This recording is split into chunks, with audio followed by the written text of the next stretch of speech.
listening to the Liquid Shape Podcast with your host, Cody Perez.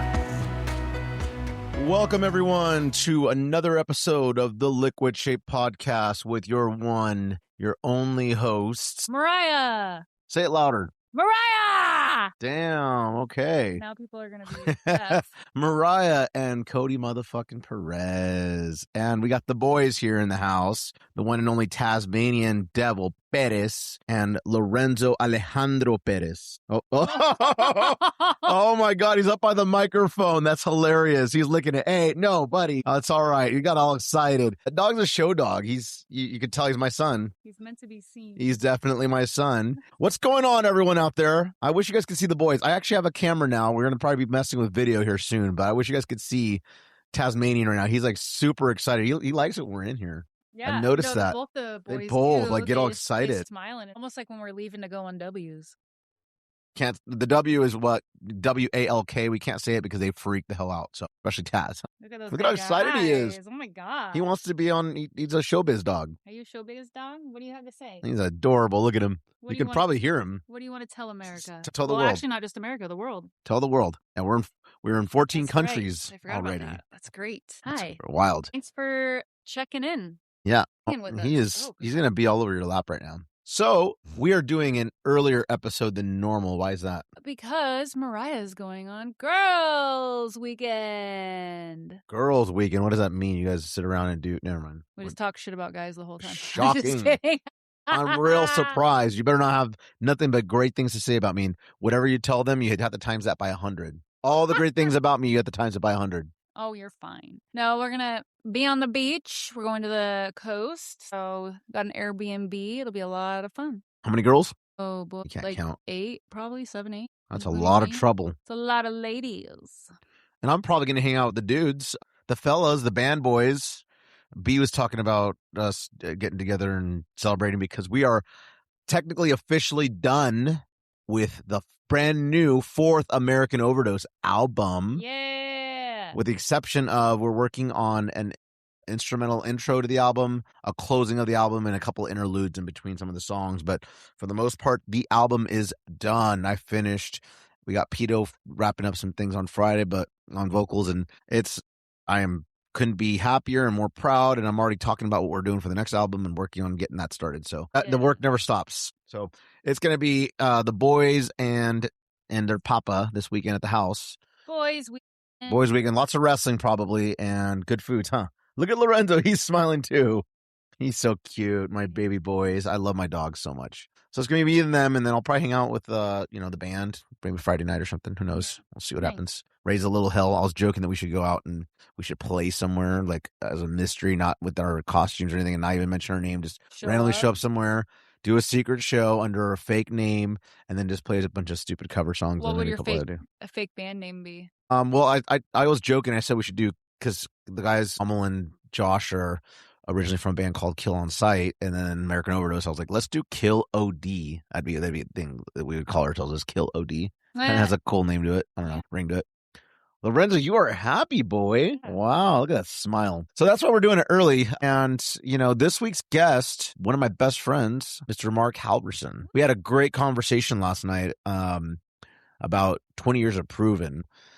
For anyone that's ever been in a band, man, or anyone that's ever put a lot of work into something, your own business, that's a huge accomplishment. We had a great conversation last night. It was a lot of fun. I had to cut it off eventually because we were already getting close to 3 hours, I want to say, or something like that. Wow. We were talking for a while. It's like 2 hours, something like that. But great conversation. So make sure you stick around for segment 2 because that'll be coming up. Other than that, we're getting ready for the clocks to go forward. I'm so ready. I am a summer girl through and through. I don't know why. I live in Oregon. I don't know why I live in Oregon either. I'm ready for sunshine. I would love to have sunshine 24/7. As you know, my dream is to someday move to either Southern California or Arizona or somewhere in like Henderson, Nevada, something like that. Just, it needs to be mostly sunny. Yeah.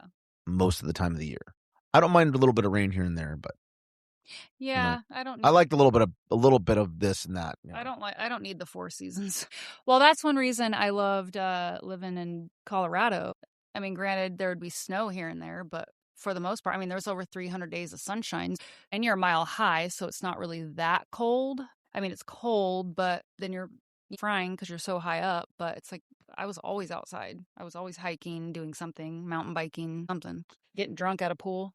You would. I did. You would. You did. I don't need to do that now, but Cool. So, yeah, that's why we are having this a little bit earlier than we normally would. And that's why I had to put a rush on the question of the week to make sure that we had you on another episode, because I don't need to hear people complain about why we weren't on the episode, doing our segment. Hey, I just take it as they love us. That's good. That's a good thing. I like that. So we appreciate you. Yeah. I love that people are listening. I love that people are becoming a part of it. So this is good stuff. This is good stuff for sure. All right. So let's get to the question of the week that I obviously shared today. Lorenzo, you got to stop flicking me, buddy. Look at him. He's all smiley. All right. So the question of the week is, what's scarier, staying the same or changing? Staying the same feels safe, but can lead to regret. Changing feels risky, but can lead to growth. What's the real cost of staying where you are? What scares you most about changing? Have you ever avoided growth because it would disrupt your identity? Who might you lose if you evolve? Which would you regret more, trying and failing or never trying at all? Thinking on that one. That's a good one. Yeah. All right. So we'll start reading. We'll read the responses from folks, and then we'll make sure we got to share our own. Not forget again, because we did that last time. Okay. That's your cue. And then watch your P's and Q's on how many times you say, don't say it. Every time you say it, you have to donate money. I'm gonna calculate. You can donate my balls. I'm not donating. You will donate to the cause of this podcast for all the work that goes into it. How about that? Wow. You got to get close to it. All right. So we're going to get to our responses here. And the first one I'll read is from John, because he sent it by email and I don't want to forget. So my buddy John says, what's scarier than staying the same? What's scarier, staying the same or changing? He says, staying the same. Staying the same feels safe in the moment, but it quietly builds regret over time. Changing feels risky and uncomfortable, but that's usually where real growth lives. Then he says, what's the real cost of staying where you are? The real cost isn't just stagnation. It's never discovering who you could become. You're basically paying with the version of yourself you never get to meet. What scares you most about changing? Honestly, I'm not afraid of changing anymore. I know the direction I want to head in, and I can't get there if I cling to the same position or the same mindset. Staying put would scare me more than the leap itself. Have you ever avoided growth because it would disrupt your identity? Sure, I've done that plenty of times in the past, but now I see that the biggest shifts don't always start with me. They come from the world putting something new in my path. I'm open to that. I'm not afraid to grab the reins and explore whatever shows up. Who might you lose if you evolve? Hopefully not the people who truly matter. I'm not willing to evolve in any way that costs me and my family, but I'm absolutely okay losing my current economic situation, certain habits or relationships that only make sense in the old version of me. Those losses are replaceable. The people who love you through the change usually aren't. Which would you regret more, trying and failing or never trying at all? Never trying at all, by far. Failure isn't the enemy. It's part of the process. You need to learn what works, what doesn't, what you're capable of, and where your limits actually are. Regret comes from the chances you didn't take, not the ones that didn't pan out. Oh, I love all those things, man. Always great responses from John, and I 100% agree. Losing someone because of a change that you do, you have to figure out, is it worth losing that person? Is the change worth it? Is that person, people that do matter in your life are going to, if it's a good change, hopefully, because there's bad changes that people can make, keep that in mind. But if you're making a positive change for you and it's going to better your life and better who you are and get closer to your goals and make things just life worth living more for you, your friends, family, anyone that's around you that's in your life should be happy for you. They should be, and they should be inspired by it. I get inspired by watching other people, honestly. Like when I see someone doing well, I'm like, you know what? They could do it. I could probably do my thing. It doesn't necessarily mean that I'm going for the same thing you're going for, but just seeing someone with that drive, I love seeing. Yes, it makes me feel like, okay, I need to get off my ass and not be a lazy fuck, and I need to reach for my goals. Well, first of all, you're not a lazy fuck. That's for sure. To be a lazy fuck, you need to get more than 5 hours of sleep. That's true. Well, it's not just about sleep, because there's lazy fucks that just don't do anything and they just sit around and smoke pot.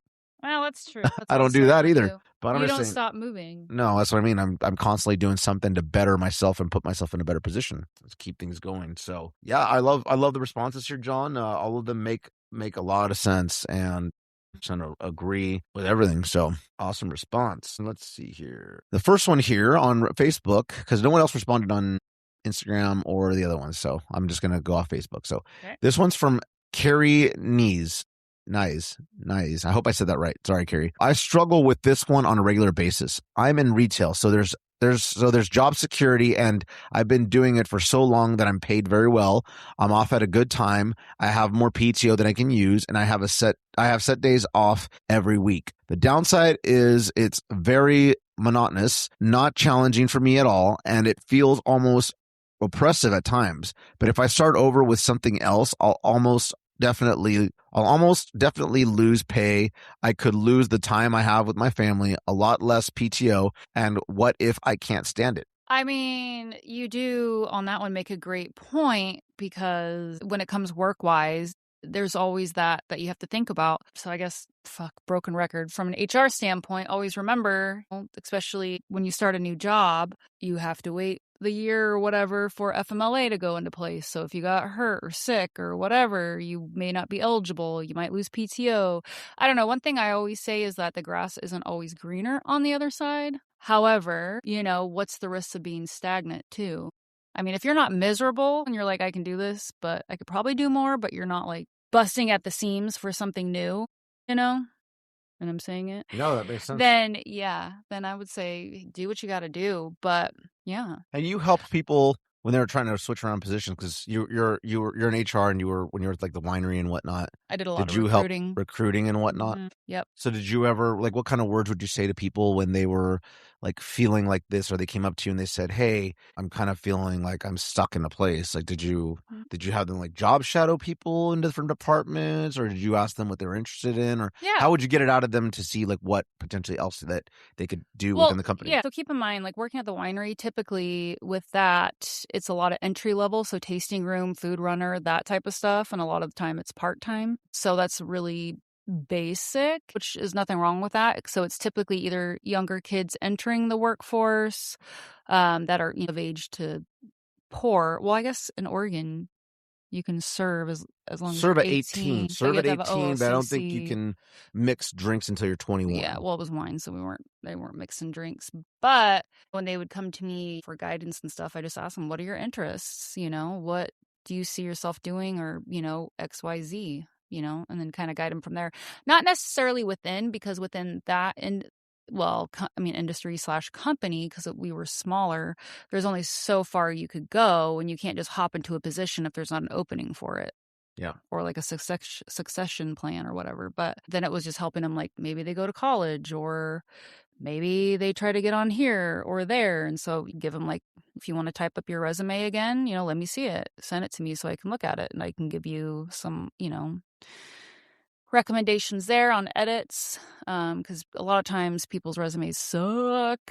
At least back then. I haven't recruited in a long time, but and don't put your picture on your resume. Please don't ever do that. Even if you're like a really pretty chick and that the dude's a pervert. Don't put your fucking picture on your resume. And no offense if you do that, but oh my God. I don't know why. I hate it. It just makes you look like you're full of yourself, in my opinion. That's like, I don't know. That may not be the same for all recruiters, and this was a long time ago.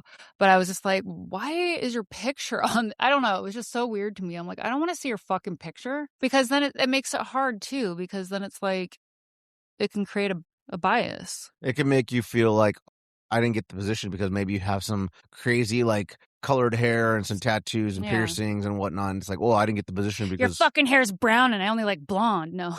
That sounds like something I would say if I was recruiting. You would not be able to. That's why I'm not in a position of power. So for me, I can relate to Carrie on this just because I put up with a lot of shit working at a call center for 14 years because of my pay, because of my PTO, because of my seniority. And I can totally see all of that. Great thing about what I got to do there was I got to job shadow a lot of different positions. I had some awesome managers and supervisors that would offer me projects, to take me off of my normal everyday job and get me, use some of my skills to get more experience under more exposure. Exposure and experience doing different things. So I would say to Carrie, definitely see what else you can do. See like what little challenges you can give yourself, or talk to your manager. If it just seems like it's really monotonous and it's just like boring, okay, well, what more can I do to maybe help expand my knowledge in this, or to build my skills? And then the job might be where when it's down, they might say, okay, let's get you over here and we'll let you start building on your skills here because we need help over here since we're on downtime. So that's what I would recommend on that. But don't limit yourself, because it doesn't matter if you're a young person, you should be trying to take on anything you can to build on your skills and put on your resume. As far as like age, I don't think there's an age where you're just like, unless you're doing something really physical, of course, that's going to be limiting on you. But for expanding your knowledge and things that require you to get work more mental than anything, I don't think you should ever stop expanding your knowledge and your skills. Well, and the thing to remember too, if you're thinking like PTO and pay, I mean, there's so many companies out there that provide a lot of PTO, and starting out in a new role, maybe you don't make as much as you do now, but who knows what the growth opportunities are, and you could end up making more than you're making now. Yeah, sometimes you have to take a step back to get 3 or 4 steps ahead. Yeah.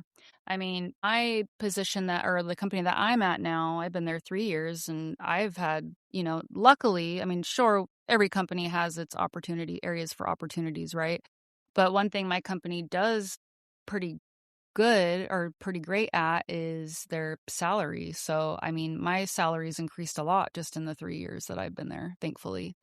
And we do have a lot of PTO, and luckily my boss, she's very flexible because we're on a hybrid schedule. So we're supposed to go into the office 3 days a week, work from home too. But if like you wake up not feeling too great, you can, and it's your your on-site day, you can work from home. So it's nice having those flexibilities. But yeah, you never know. So don't sell yourself short.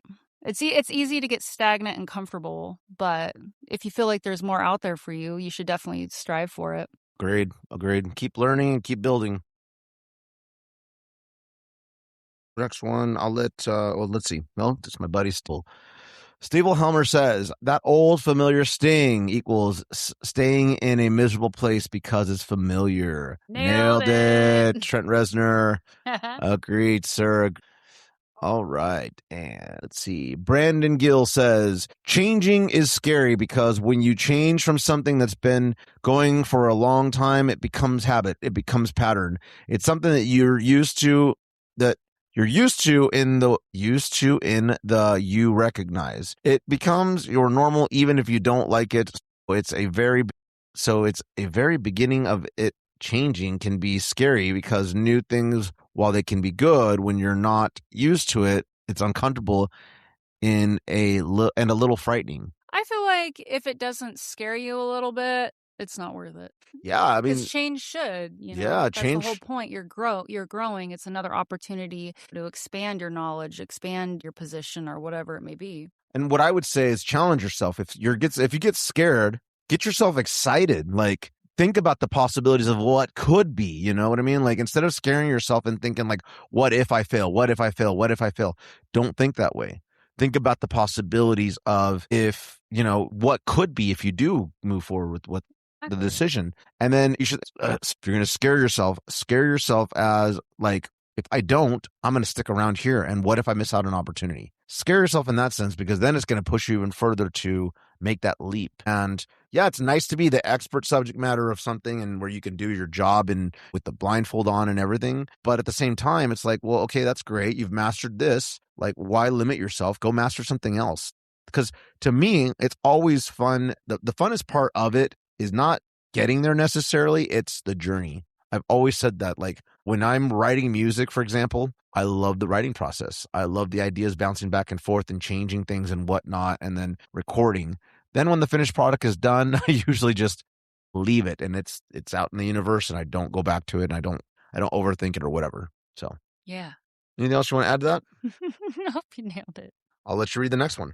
All right. It's from our buddy Kiris Emberborn. They say, both are scary for different reasons. Staying the same feels good because it's comfortable and familiar, but your life will never deviate outside of what you already know, and you may as well be a dead log in the woods collecting moss. I mean, you're not wrong. This is scary when you have identified areas where you are a problem, and the pain from staying unbloomed is worse than it is to break out of your bud and flourish.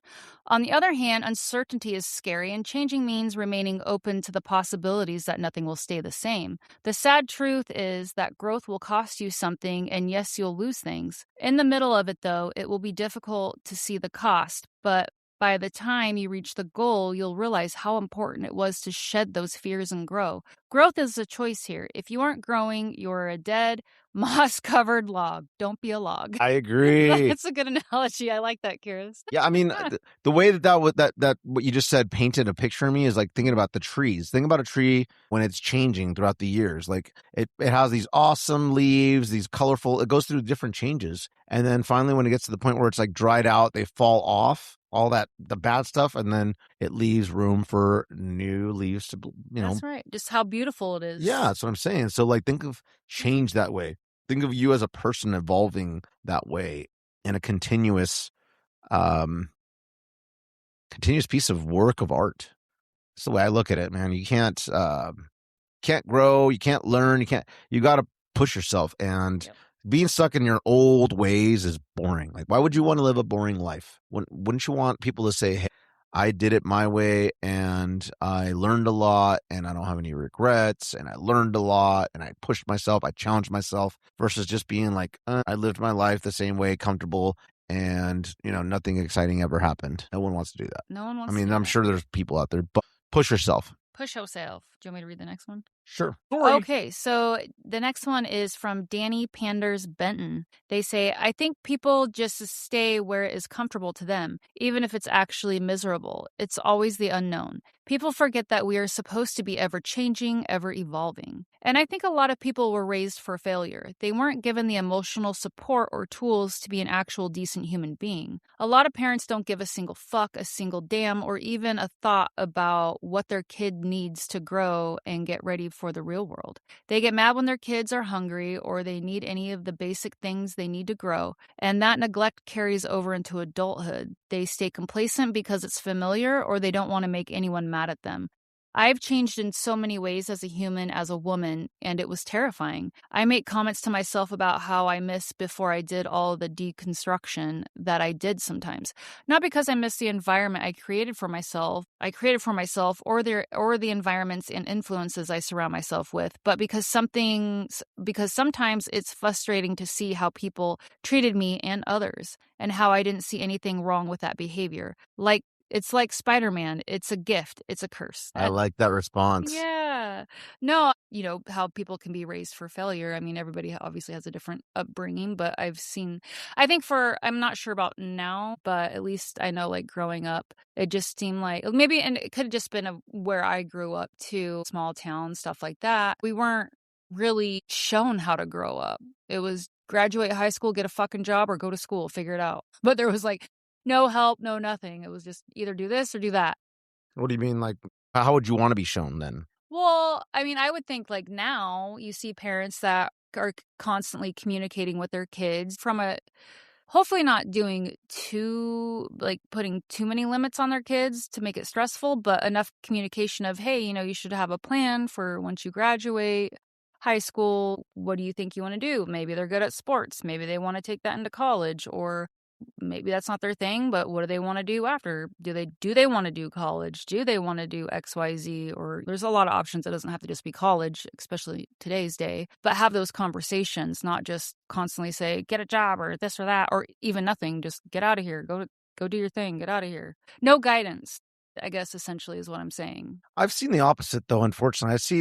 I know it's going to offend some people, but like, I just see parents that push their kids, like they're living vicariously through them, and the things that they wish they could have done or they would have done, they push it on their kids, and you see it very clearly on social media. It's sad, it's pathetic, it's sad, whatever. Maybe people say, well, you don't understand because you don't have kids, but I don't feel like I would force anything on anyone I would encourage and be supportive, but there's a fine line between support and just like shoving them in a direction, and they could just tell you're living vicariously through them, and you're just like living your maybe your failed dreams, and it's gross. I think it's gross. But to each their own. That could be extreme. Yeah, I don't know. But I could totally see how parents though could be if you don't see your parents being successful at something or working hard at something or pushing, you to chase your dreams and that kind of stuff, then it makes you think like, well, what's a dream? What's it like to chase it? What does success look like? It could really do some damaging works. Like Danny said here, your upbringing can really affect your drive for something, but then it could also do the opposite. We were talking about this before in other podcasts, where sometimes your environment that you grow up in can either make you feel like you're entitled to be POS and not do anything with yourself and self-destruct and all that, or in other cases where people are like, no, I don't ever want to be like that. I want to be the complete opposite, and I'm going to go, prosper, and I'm going to be doing great things. I'm going to be nothing like my parents or like my surroundings and whatnot. So it's one way or the other. Sometimes it's a little bit of both. Yeah. Life, man. The next one here, it looks like, is from John Gillian. Staying the same. It was less than a year ago, and I was about to end my life. Oh my God. Then I met someone special. Together for about 10 months. I ruined it as usual and basically repeated the circle. I thought it ended when I got sober. I would much rather change than continue this vicious circle, because this last time broke me in ways I wasn't aware I could break, and I do not want to go through it again. So if I don't change me, then it will just happen again. Wow. Well, I'm sorry to hear that, John. It's that's very, very sad. And it's definitely nothing at all. I've said this before, is ever worth ending your life, because it's a permanent solution for a temporary discomfort and challenges that life throws at you and whatnot. Things always get better. They will always get better. That's a 100% guarantee. No matter how bad things can get for a while, things will eventually always get better. And then later you look back and you're like, hey, I survived that. I can take on anything. And then I know sometimes it's easy to forget again, like when you get over, because we all go through life, through bad things and things that come in our way that we're just like, oh my God, this is the worst thing that's ever happened to me. But then a couple of weeks later, a couple of months later, year later, whatever, you look back and you're like, wow, I got through that. And then maybe something else gets thrown your way and you're just like, oh my God. I think it's easy for us to forget, like, hey, I got through that really crazy time where I thought that was the worst thing ever and I didn't know how I got through it. But look, I'm here today. And sometimes we just got to look back and reflect on that and be like, hey, I got through that. I'm going to get through this. And whatever you got to do, sometimes you got to cry it out, like I've said. Sometimes you just need to go be around some good friends or vent to somebody, maybe take a drive somewhere and just be alone. There's a number of ways that you can, there's not one right way to do it. There's definitely a wrong way to do it. And that's obviously, a permanent thing like ending your life, which I definitely don't recommend to ever even consider. That's just a horrible thing, but it didn't break you. So here you are today, John, and I'm hoping that things have gotten better for you. And change is they're just obstacles that come into our way to make us stronger, I feel like, and it's just to give us some knowledge that we can pass on to people.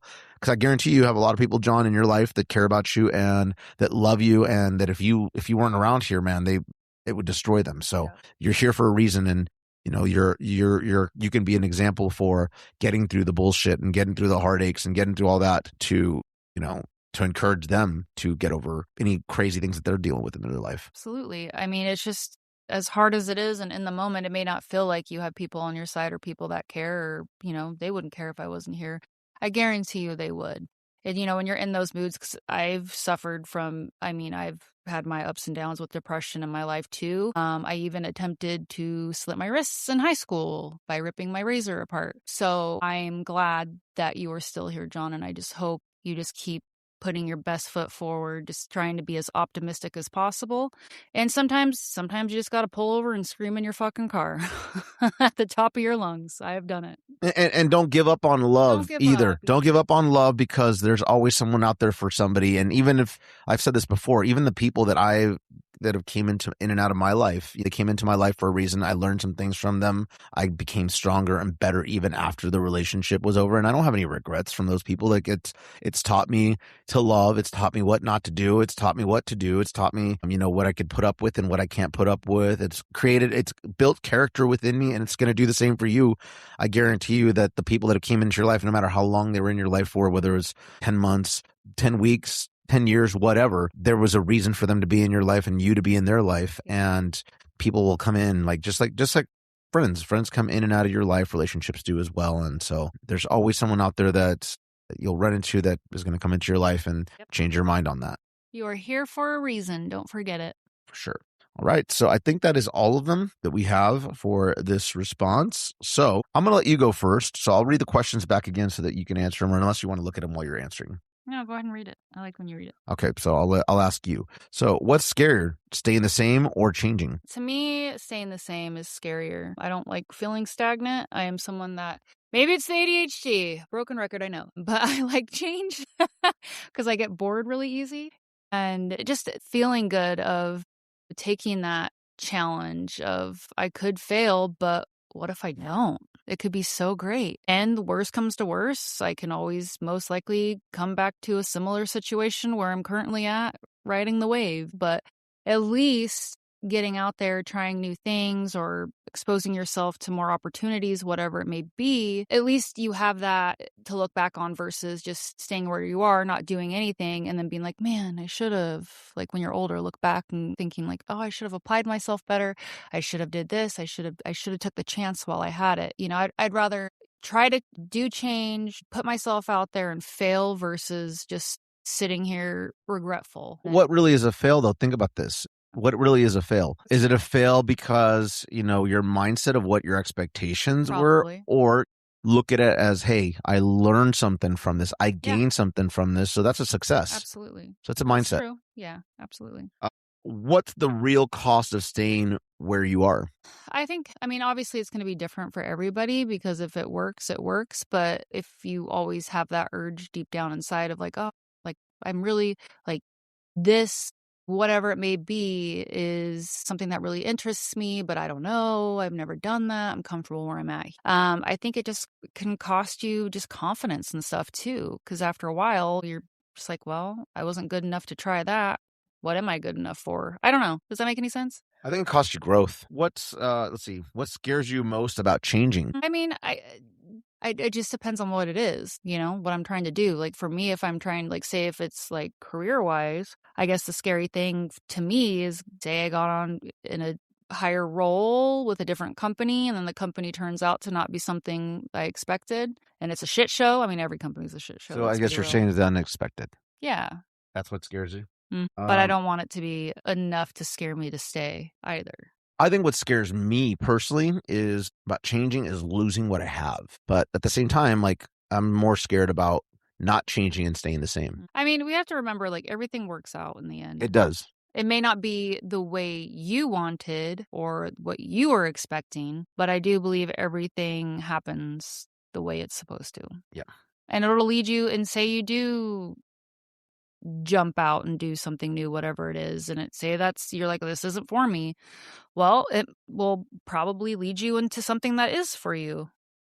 All right. The next question is, have you ever avoided growth because it would disrupt your identity?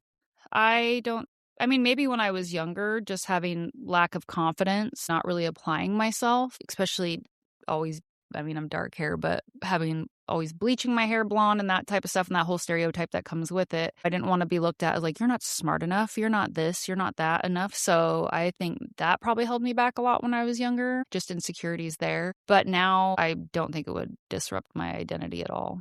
And I just don't care. It's the joys of getting older. Who might you lose if you evolve? It could be a plethora of people. It could be friends that, you've had for a long time, or maybe even newer friends, or maybe family members. But ultimately, if they're meant to be, in my opinion, if people are meant to be in your life, then they'll encourage you to grow or change or whatever it is to keep going. Which would you regret more, trying and failing or never trying at all? Definitely, I think we already kind of mentioned it, but never trying at all.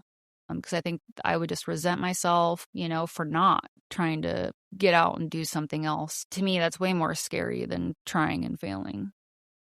Because at least you said you can try. At least you can say you tried. I love it. I think you answered those great.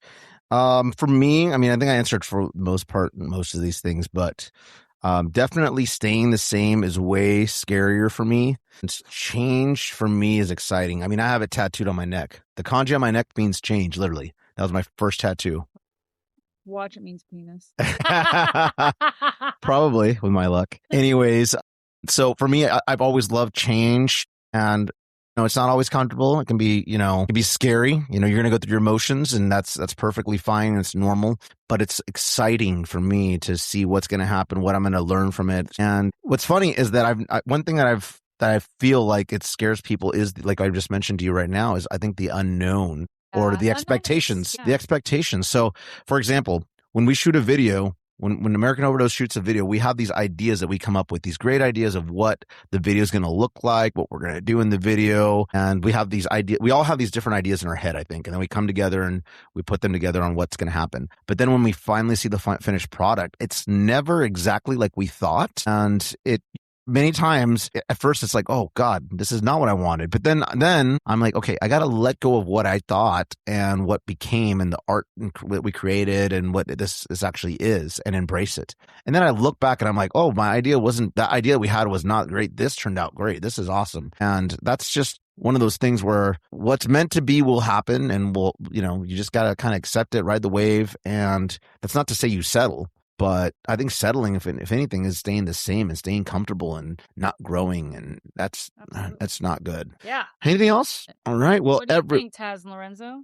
They're ready to just cuddle and hang out. Yeah. So stick around. Next segment 2 is going to be with my good friend Marc Halverson of Proven. It's a killer conversation. Get to learn a lot, get some laughs in there and whatnot. So stick around. It's coming up next. Hello, everyone, and welcome to segment 2 of the Liquid Shape podcast. I'm very excited about this segment because today I have a close personal friend of mine. His name is Marc Halverson. He's the lead singer and frontman of the band Proven from Portland, Oregon. What's going on, buddy? What's up, buddy? Not too much, man. I'm excited to have you on here, and I know we've been talking about doing this for a while, and now we have you on here. So I'm glad that we're able to do this and shoot the shit, and who knows, we might be on here for hours. Who knows? We've spent hours before talking about all kinds of things. So yeah, I look forward to it. I know. Yeah. So as I'm mentioning, Marc and I have been friends for a very long time and hung out a lot. We got a lot of crazy stuff, but I know a lot of you out there that will be listening may or may not know of him or what he does and all about him. So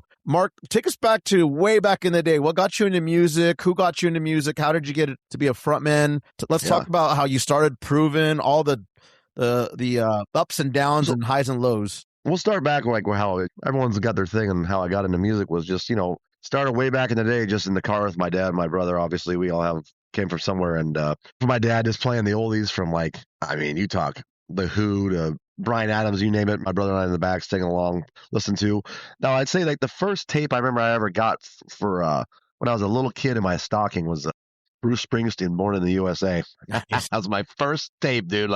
Was that 84? Oh, yeah. And that was pretty good. And then, but I will say the first true artist that I really got into and was really stoked on, and a lot of people can probably relate to this, was Prince. Oh, yeah. I was obsessed with Prince of the Revolution. Must have watched that movie 500 times. Dude, I'm your friend. I've known you for so long, and I didn't even know that. No, but this is going back, So, I don't pretend to be I'm the biggest Prince fan to ever walk the earth, but there was a period at the time when that's all I would listen to. That's badass. I love it. I used to listen to my little Walkman. I had all the songs. And then from there, I just kind of, as I got a little older, I was still young. My brother was into other stuff, and he started playing rap. And that's what I gravitated towards quickly. Hence why I became such a huge Two Live Crew fan. What kind of rap are you listening to? I know Two Live Crew, but what else? That's very basic stuff. You're talking about currently or just in general? No, back then. What was some of the other artists besides Two Live? Obviously, stating the obvious, there was obviously Run DMC, one of the originals, and you had Beastie Boys, you had LL Cool J. There's so many, and mostly we all know hip hop pretty much originated on the East Coast, but I'll leave some stuff out. But anything from even Schoolie D, who's an old school rapper from from Philadelphia. I'm almost drawing a blank here. But I was exposed to that stuff at a young age, and then I go through these phases. And like after Prince, I really became obsessed with Two Live Crew. I mean, I listened to. I mean, I knew every song, every lyric. That's why I have an amazing vocabulary. You know what I'm saying? Hey, I've seen you bust out the Two Live Crew, dude, and I love it. I love when, and especially the shirts that you've rocked and whatnot. And Jesus, I dropped you off at the whiskey one time. I remember, was it the whiskey that you went to, or it wasn't the whiskey? Yes. Where it was? Yeah, because my girlfriend and I we were down there with you and NAMM, and then she's like, "You're not going to believe it. Two Live Crew's playing at this bar in LA," and It was a strip club. That's what it was. I was like, it was the craziest thing ever because they were only drinking. You can only have soda or Red Bull. So I was there. It was a juice bar. So I mean, I'm sitting there listening to Two Live Crew. There's like 18-year-old boys there. I have no idea who they are. Having a Pepsi, watching Two Live Crew. And they had no idea that they were watching. It's pretty bizarre, but it was hilarious. Legendary music. Would you say that? So, would you say that Prince was like your first? He was like I'll be honest. He was like the first real artist that I really got into. Okay, that's what I was going to ask, because I know that everyone, we all grow up with our parents' music, and then we have our own that we kind of find. Absolutely. Then we'll get to the bands that obviously impacted me the most. But starting out, you gotta know where you came from there. Know your roots. Yep. But and obviously I'm a gigantic Cypress Hill fan. So from shortly after the Two Live Crew, the early '90s, I got into Cypress Hill, Compton's Most Wanted, DJ Quick. Very West Coast. Even though there's some good. One of my other favorite groups I didn't mention from Florida is Poison Clan and JT Money. I was big into that. They were pretty underground. There's a lot of good rap. I even like DMX. I even like some of the 50 Cent stuff, all that. But I'm saying when we're based back in the 90s, it was a lot of Cypress Hill, NWA, Ice Cube, DJ Quick, Compton's Most Wanted, pretty much like that. You can't leave out Too Short, of course, one of my all-time favorite rappers. So can't leave that out. All the good stuff. You like the naughty stuff, man. You like the shit that just fucking just is dirty, huh? Oh, yeah, don't get me wrong. Like, there's nothing wrong. Run DMC was great, Beastie Boys and that, but I don't know. I tend to gravitate more towards the more underground type ones, even though Cypress Hill is huge. Some of the other groups I like. Did you ever try back then, like just writing down lyrics or rapping or anything like that? Like that's how I write though. And when we get to what I do now, I'm heavily, even though I'm not a rapper, I don't proclaim to be a rapper. I'm not, but I am heavily influenced in the way I write, based on rap. Yeah. Fuck yeah. Hip hop, whatever you want to call it. I call it rap, but they call it hip hop, but I'm very influenced in that direction. Yes. Sure. All right. And then, so rap, you're going through the rap phase and seeing all the early 90s stuff. And then how do we progress from there? So, right before I got into metal, obviously with the big explosion with the grunge, you had Nirvana, Pearl Jam, Soundgarden, and Alice in Chains. I remember the first song that I would consider that was hard rock that I really got into was probably, I'm not kidding, was Man the Box by Alice in Chains. Wow. Because I was so into rap. My brother played a lot of, he played Slayer, Megadeth, Morbid Angel. You throw them in there, Guns N' Roses, Metallica. I listened to it and I thought it was pretty cool, but I was so into more into the rap, so I didn't really pay attention. So I like Alice in Chains was pretty good, but then 1992, I was in the back of my brother's car and he goes, "Listen, little brother," he goes, "This is Pantera." And I remember I heard Vulgar Display of Power and I heard the song A New Level and about blew my fucking mind. So that's where I got introduced to the world of metal and, which led me into metal and hardcore. What would you say back then? Channel yourself back to young Mark at that point, and what was it that really spoke to you and stuck out of because you mentioned a lot of great bands, Metallica and all these. What's great, and they're all good bands, but for some reason I gravitated to Pantera. I mean, I know later in life I found out where Pantera came from in their early goings of the '80s, and I heard Cowboys from Hell, but I didn't. Once I heard Vulgar Display of Power, which is still probably, I think, one of the greatest. It's easily, I think it's one of the greatest metal albums of all time. Definitely in the '90s, for sure. But just for some reason that particular album just hit me, and that's what opened the doors to Sepultura, Machine Head, Helmet, Fear Factory. Even though Helmet and these bands had been around, that's when I started hearing all these other great bands, and then obviously which led to Biohazard, who's one of my all-time favorite groups. So, but it started out with, I know there's been bands that were around way before, but Vulgar Display of Power is what got me into metal. Yeah, I wonder what hooked you, because like you said, you did listen to a lot of great bands. I like also with rap, I love the beats. I like really good beats and simple storytelling with the rappers. And then so with metal, the groove, obviously you want to call it groove metal, you want to call it. It's just the riffs and the drums, and obviously Phil's vocals and Vulgar, but it was all about the guitar and the riffs and the drums, man. That's what drew me to it. Yeah, I love that. Got to have riffs, bro. All about riffs. For sure. And then would you say that that's right when you started saying, all right, well, maybe I could do this? No, this is way before, because I was only 15. So what's crazy is, no, I didn't even start doing music till 10 years after that, at least. Okay. We don't need to throw the exact age there, but it was after.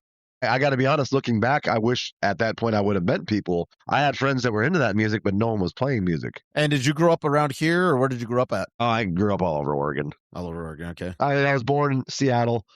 Parents moved to New Jersey. My dad took a job in New York when I was like 3 months old. That's why I'm a huge New York Giants fan, but I've lived in Oregon 40 plus years. Were all your friends listening to the metal stuff too, or introducing them to them, or what was that like around your scene when you were 15? I had some friends, obviously, that were really into Pantera, but I had one of my best friends, his name was Brandon. He's Brandon Mahaffey. The dude was crazy. Like, we get in his car, 1 minute he's playing Nirvana, then he's playing Two Live Crew, then he's playing the Grateful Dead, then he throws on some Slayer. So it's cool having friends like that, too, that were all over the world. So, I mean, all over the place. I'm not saying I liked all of it, but it was cool because this dude listens to everything. Hell yeah. Well, something I try to do with later in life. I try to get better with that because in the 90s, we get stubborn in our ways and we're like, oh, that sucks. I'll still catch myself at times. It's like, but if someone else enjoys it, that's what matters to them. So yeah, doesn't matter what. I mean, we all like to throw our opinions in there, but at the end of the day, people are going to listen to what the fuck they want to listen to. We all say we have the best taste in music, right? Yeah, exactly. To the next person, exactly. Hell yeah! So you're going. Are you at this point? Have you gone to any live shows or live concerts yet? Or so in '94, my brother was in college down in California. I flew out for the weekend. Like a few weeks after Pantera released Far Beyond Driven. So this is that album came out in March of '94. So the next month in April, they were playing at the Warfield in San Francisco. That place is awesome. That was a great venue. It's still there, obviously. And they played like 2 nights. I went the first night, second night was just insane. I mean, that was like at their height. I mean, they were just. And I remember Crowbar opened it, so that was quite a show for me. My first show was Crowbar and Pantera, so that was a good show, man. Damn, yeah. And I was just thinking the other day ago, because I knew you were going to ask me some questions. I was like, and then that summer, my second show, so it was Crowbar, Pantera. Then a few months later, I got to see Pantera, Sepultura, Prong in Portland. So my first 2 shows were pretty dope. Where was the Pantera? Portland Meadows. Fuck yeah! In the summer of '94. Outdoor show. Great show. Hell yeah! So I mean, I just. Doesn't seem that long ago, bro. No, it doesn't. It doesn't. I remember when the Portland Meadows was the spot that they'd hosted like the Rock Fest, and they'd have the yearly Rock Fest out there. And I wish remember the concerts like that. You were pretty young in '99, but did you go to the one when there was Slayer and Slipknot and all them? Yes, that was in 2000. That was Tattoo. It was 2000. STP headlined it. Yes. Like Downset was there and stuff. That was a pretty good show too. Yeah, that was that was actually my first outdoor concert. That was your first. Okay. Yeah. So you go to this concerts. Was there something in you that kind of said someday I'd like to do music? Or at that point, I mean, yeah, but I mean that was just like a dream thing. I mean, like it'd be cool to be up there and do that. But at that point, I wouldn't say I was like fully sold on it because I was really into sports but music was just always, if you had to really break it down, like music was, I mean, that's all I think about. Like I always tell people later in life when I went to college, I'm like, don't take advice from me, because I would sit in my room for hours and just play music, have mosh pits. People come by and be like, hey, we can't dance to this. I'm like, hey, go down the hall, you can go dance to someone else. Hell yeah. So how were you consuming music back then? Because like nowadays people send out their I have buddies that send me their Spotify lists or whatever to share their music. Back then, were you tape trading? Were you exchanging exactly CDs, my buddies would be like, hey, I got this CD. We'd share them. My brother would have a cassette tape, so they check this out. So it was just not until like 93ish 94 was I really fully getting CDs, because you still had tapes and stuff. Yeah I remember getting tapes. Yeah, I mean, I know CDs came out before 93 and stuff, but it wasn't until like more like 93, 94 when that was like that came to like, the thing. More accessible, yeah. And you know what it was? It was those damn magazines that you can pay a penny and you get like... Was it BMG? BMG, dude. It was BMG. You got it for cents. And then I can't imagine how much money they lost on that. But it was great. We got all these great CDs. Yes. Hell yeah. But... yeah, it was. So I would say that's how I found out. And back then, it's crazy to think that was just word of mouth. Yeah. We didn't have cell phones like you could, like, hey, Mark, check out this new band. Go on Spotify. You can hear it in 2 seconds, or go watch their video on YouTube. Back then, it was, I have to wait till the weekend to go watch Headbangers Ball with Ricky Rackman. You know what I'm saying? Yep. Were you one of those people that if you knew a CD was coming out or tape or whatever, Oh you'd yeah, go you wait get at the so store? fucking excited. You get to the store and then it's a You get journey. there, you get there at midnight. It was like, oh, dude, you remember how excited we all used to get? Oh, yeah, dude. I remember it was on it was Tuesdays. It was Tuesday nights when the music would officially be released or whatever. And like it it was like it's still awesome. Don't get me wrong, it's still awesome when our favorite artists put out new music, but it's still you want to use the word nostalgic, whatever, but it's just like how excited it's just it's a little different because people now can just get anything to snap a finger. Yeah. Back then you actually had to put in time and effort and be like, oh yeah, I got to be in line by this time and I got to get so. The same with concert tickets. You had to go in person to like G.I. Joe or Safeway. Concert tickets, you had to go. You had to like skip work, skip school, or whatever. You had to get your ass in line and get those things. You remember how cheap concert tickets were? Like, it wasn't cheap back then, but it was cheaper, way cheaper than. Yeah, because Jamie and I were just talking about all the shows we like to go to, and back in the day, I was just talking, and I just got a haircut right before about an hour ago. I was just talking to the guy, this kid, and I'm like, he's like, "What's the most you've ever spent?" I'm like, I've never personally even spent like more than $100 on my favorite band. Do you remember how much you paid for Pantera back then? Like, Pantera, dude, couldn't even dude. I guarantee that show at the Warfield was under $40. Damn, that is insane. And they had just released Far Beyond Driven, which went platinum and was number 1 on the charts. I mean, it's crazy to think, dude. That is nuts. My brother bought my ticket, but I guarantee it was under 40. Wow. Yeah. If only the ticket prices would have stayed like that. Yeah. But it's nuts to think about that kind of stuff. It's like I think people take music for granted now, unfortunately, just because, like you said, it's at the snap of a finger and it's easily accessible. And it's like, okay, well, and I think that's sometimes I wonder, like these bands that we love that we've been listening to since the 90s or whatever, I don't know if they are losing their drive to put out good music, like, or maybe our taste in music has changed, or maybe we would just take it for granted because it's like. I would say all the above. And I don't think there's anything wrong with the artist per se. It's just that sometimes people too with attention spans and stuff, they are, well, I used to like that, but now I don't, so I wanted something new. And then I was listening to one of these other guys talking to a hardcore band. And he's like, I don't need to throw names out there, but he goes, if we're writing songs and it's past 2.5 minutes, he's like, I'm already stressing. He goes, because I'm listening to a band. He goes, I don't even make it through albums anymore. It's unfortunate. And he was saying he doesn't even like any songs going past 2:30. I was like, that's crazy. My rule's 3:30. It has to be under 3:30. Yeah, that's not a bad rule. But I mean, then again, there's some great songs that we've all listened to. Like, let's give an example. Machine Head. Yeah. Amazing band. They fucking always, there's songs in there sometimes that go like 8.5 minutes. Now, there's some parts where there's a lot of like solos and shit, but like when they do those long outros with the breakdowns and stuff, I can listen to that shit all day long. Yeah, I was going to say that luckily with those kind of bands like Machine Head, they do change it up and it's more progressive in a way in certain things. So it's not like your standard verse, chorus stuff. So yeah, I'm the same kind of way. I do get tired of music, unfortunately, when it goes too long and it's like dragged out, unless I'm in that mood. If I'm in that mood where I'm just chilling and I'm just like relaxing and I'm in my own space and whatnot, I can listen to it. But for the most part, it's like, all right, let's get on to the next one. Let's get on to the next one. I agree. But if it's got a good chorus, though, like a sick riff over and over, sometimes I can get lost and I could listen to it for 20 minutes. But yeah. Hell yeah. Well, you know what? One thing I've noticed I like a lot now is I like to listen to that secret part, not the secret part, but that one key part in the song that doesn't repeat, but you want to hear it again. Mm-hmm. And I've recently started like listening for those things in songs, and now I'm implementing it in my own music. There's a band. I mean, there's millions of bands. This is one band from Germany called Heaven Shall Burn. Oh, yeah. They've been around a long time now. But anyways, they were notorious, man. They will have some of the sickest riffs, and then all of a sudden they'll only play it, and then you don't hear it anymore. You're like, bring that damn riffs back. Yep. But they do it all the time. I'm like, bring it back. It makes you want to go back and listen to the whole song again, though. That's the point. They hook you there. Oh yeah. So take me into you're talking about the 90s, we're going to concerts and whatnot. Where do we go from there? Like, how do we progress into eventually music? So check it out. Now we're in the early 2000s. So about 2003 or 4, I met Robin Steele. He's a local person that had a Crave magazine back in the early 2000s and stuff. Yeah. You remember that? Yep. I remember Crave. Well, I remember meeting her at a show, and then I was like, hey, I went to college. I like to write. I did some DJing when I was at Oregon State. Still haven't been in a band yet, but I was like, so I started going around and interviewing all these bands. So I was interviewing, like, for example, Randy from Lamb of God. Now, I didn't listen to a lot of Lamb of God, or something like that per se, but I knew exactly who he was, did my research, had a really good interview with him. For example, I interviewed like Throwdown. I was a big fan of their music. That interview went well. Like Phil Labonte from All That Remains. So I just started doing research and interviewing all these guys and listening to how they got into music and what they would be doing if they weren't playing music.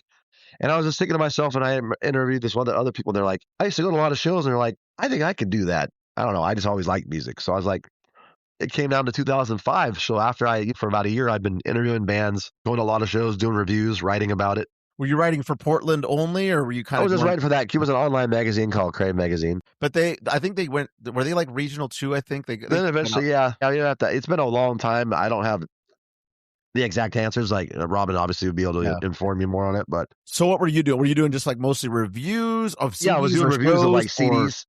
For example, like I did a review of. I remember this back in 2003. Hatebreed, Rise of Brutality. Yeah, I did a review of one of their CDs, and I remember I was on their page for like 3 years. I didn't even realize. Someone told me one time. They're like, "Dude, your review's up on their page." That was pretty cool. That's badass. Were you getting CDs in advance as well to review then? Yeah. So if my brother wasn't getting them for me, because he's back in the day, he was always been a little computer wizard. If he wasn't getting me CDs, then I would obviously we get advances from. She would get them from the artist or from the labels, and then we'd review them. So yeah. And then so fast forward. That's 03, 04. Fast forward about 05. I went up to Sounds of the Underground. I was up in Seattle, and this is like end of July of 2005. And she had anyone from like Chimera to Terror to Throwdown to Madball to Guar, all these bands playing there. And we were some group of guys, and then we stayed up in our cabin right outside of Seattle. And I remember watching this dude, and he'd been playing guitar, and I'm like, can we get back to town? We should try and jam. We got back to town, got a case of beer, and next thing you know, we wrote 3 songs. So this all happened within a week after Sounds of the Underground. So that's really how I got into the band. Damn. I'd never been training, never took any. Oh, I took chorus back in like 7th, 8th grade. I had a low voice, but never been trained anything. Yeah.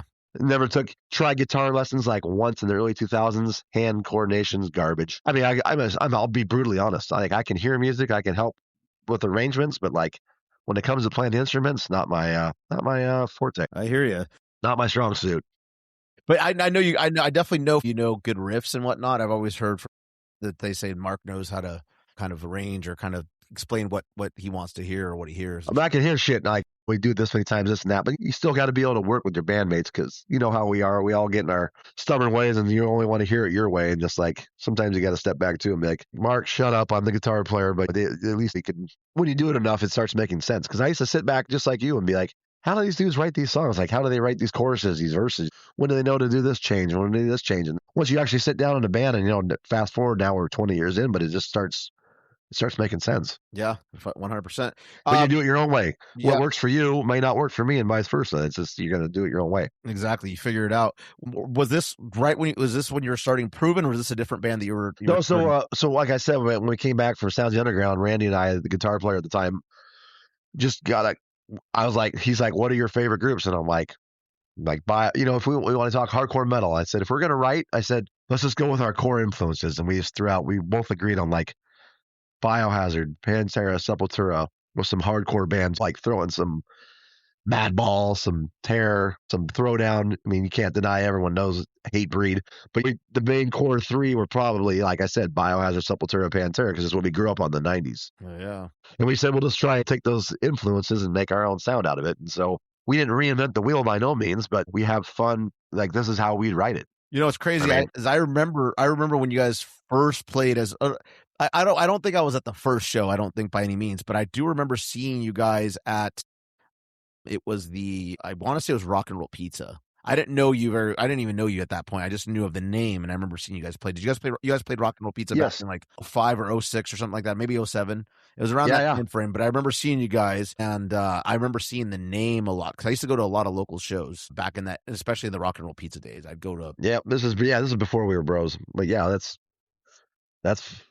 that's hard to believe that's even that long ago. It's crazy to think about, dude. I always look at that. Like my girlfriend, Jamie, and talk about. I'm always like, I look at like 95 to 05, and that seems like a long time. Then I look at 05 to 2025, and it seemed like 7-8 years. Yeah. No, the time is crazy. As we get older, it seems like the time goes by faster, and it doesn't seem like. My parents always told me that it's a real thing, dude. It's weird. Someone put it in perspective for me. They were like, it's kind of like that science thing where you throw the coin down and it goes spinning around as it goes around. It's going faster, and it's the distance between it is smaller. So that's how people have explained. It's a good analogy because it makes sense. Yeah, it's nuts to think about. So You guys are playing shows around the area. How you spreading the word back then? Because I know the scene was very different. And so like I said, we just started. We wrote. I'll never forget. Like that first weekend, we wrote like 3 songs over with a case of beer.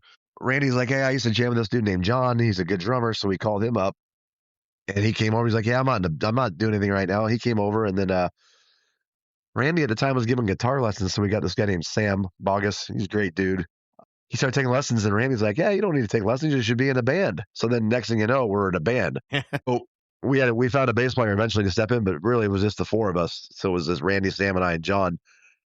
And we were called From Within. I came up with the name, but I was like, we started looking around on the internet, and we're like, dude, there's like 10 bands called From Within. And then, so we stayed with that name. The first few shows we played was under the name From Within. And like you said, spreading the word. We just booked a show with some other band that we knew that had been around, played with them, and then went from there. And then, then went to Rock and Roll Pizza was like our second show. And then from there, you just spread the word. And then we finally got a national show. But who was the first national band you guys played with? That was Sworn Enemy. Shit.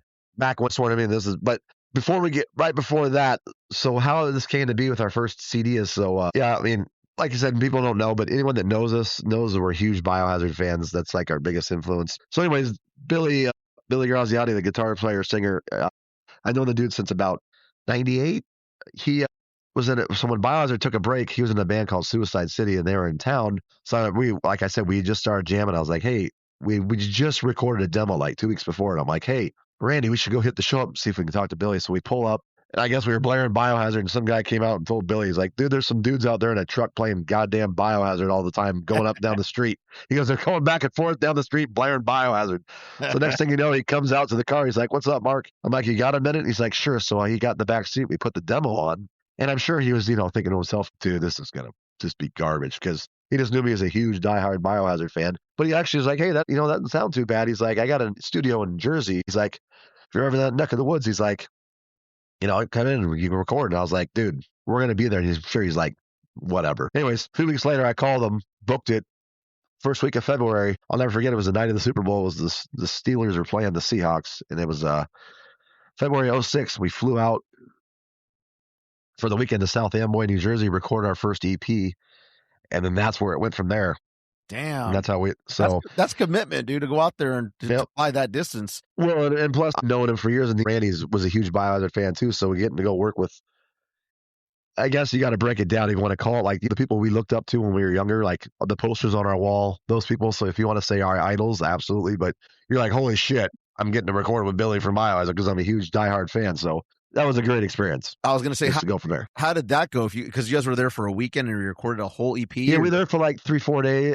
Well, we were there? Not even a week, but yeah, we recorded our first EP was 5 songs. Damn. How many hours were you guys working? What was that? How many hours were you guys working a day while you guys were there? Oh, we were there for early till night. We make sure we got that. We were dialed in. We budgeted. We made sure we were going to get in and out. Like the first night, I remember right when we landed, we drove to Connecticut, picked up our drummer, John, because that's where he lived. Had his ass in the studio. He was ready to go the next morning. And I'll never forget because Danny Schuler, the drummer from Biohazard, he lived there. And Billy, he goes, oh, this is a treat. He goes, he just happened to come in the studio and he helped set up the drums. That was pretty cool. Oh, that's badass, dude. So that was cool. And then, like I said, the session went good. I mean, back then, like my voice was kind of rough. And I was able to knock it out. But we had a good time. We were there for 3-4 days in the studio, knocked it out and got it done. That's fucking. So if we fast forward down the road, came out to Portland in 2007. Oh, and to answer your question, that's when we became Proven, as right there in February of 06, and when we flew out to do our first EP. That's when, and I remember having the same story went over a million times. People can always say, oh, the hate breed wannabes, whatever you want to call it, dude. It doesn't affect me. You have thick skin, dude. Yeah. I mean, I remember telling my guitar player when he wanted to call our band Proven, he goes, I'm like, that's a huge hate breed song. He's like, he didn't listen to a ton of hate breed at the time, but I knew all their music, all their catalog. Anyways, so fast forward, the name worked out fine for us, and obviously it's cool, but it's easy to remember. Yeah. That's how that came to be. That's fucking awesome. I love that. And then how many songs were on that one? Because that's the first one you guys have, right? The first EP had 5 songs, and then 2000. So a year later, he flew out here to Portland. Billy stayed with us for about a few nights, and we knocked out our second EP, Truth Reigns Supreme. Okay, yeah, because I was looking on Spotify, and I saw that I noticed that it says disc 1 and disc 2 on there. Yeah, we put those.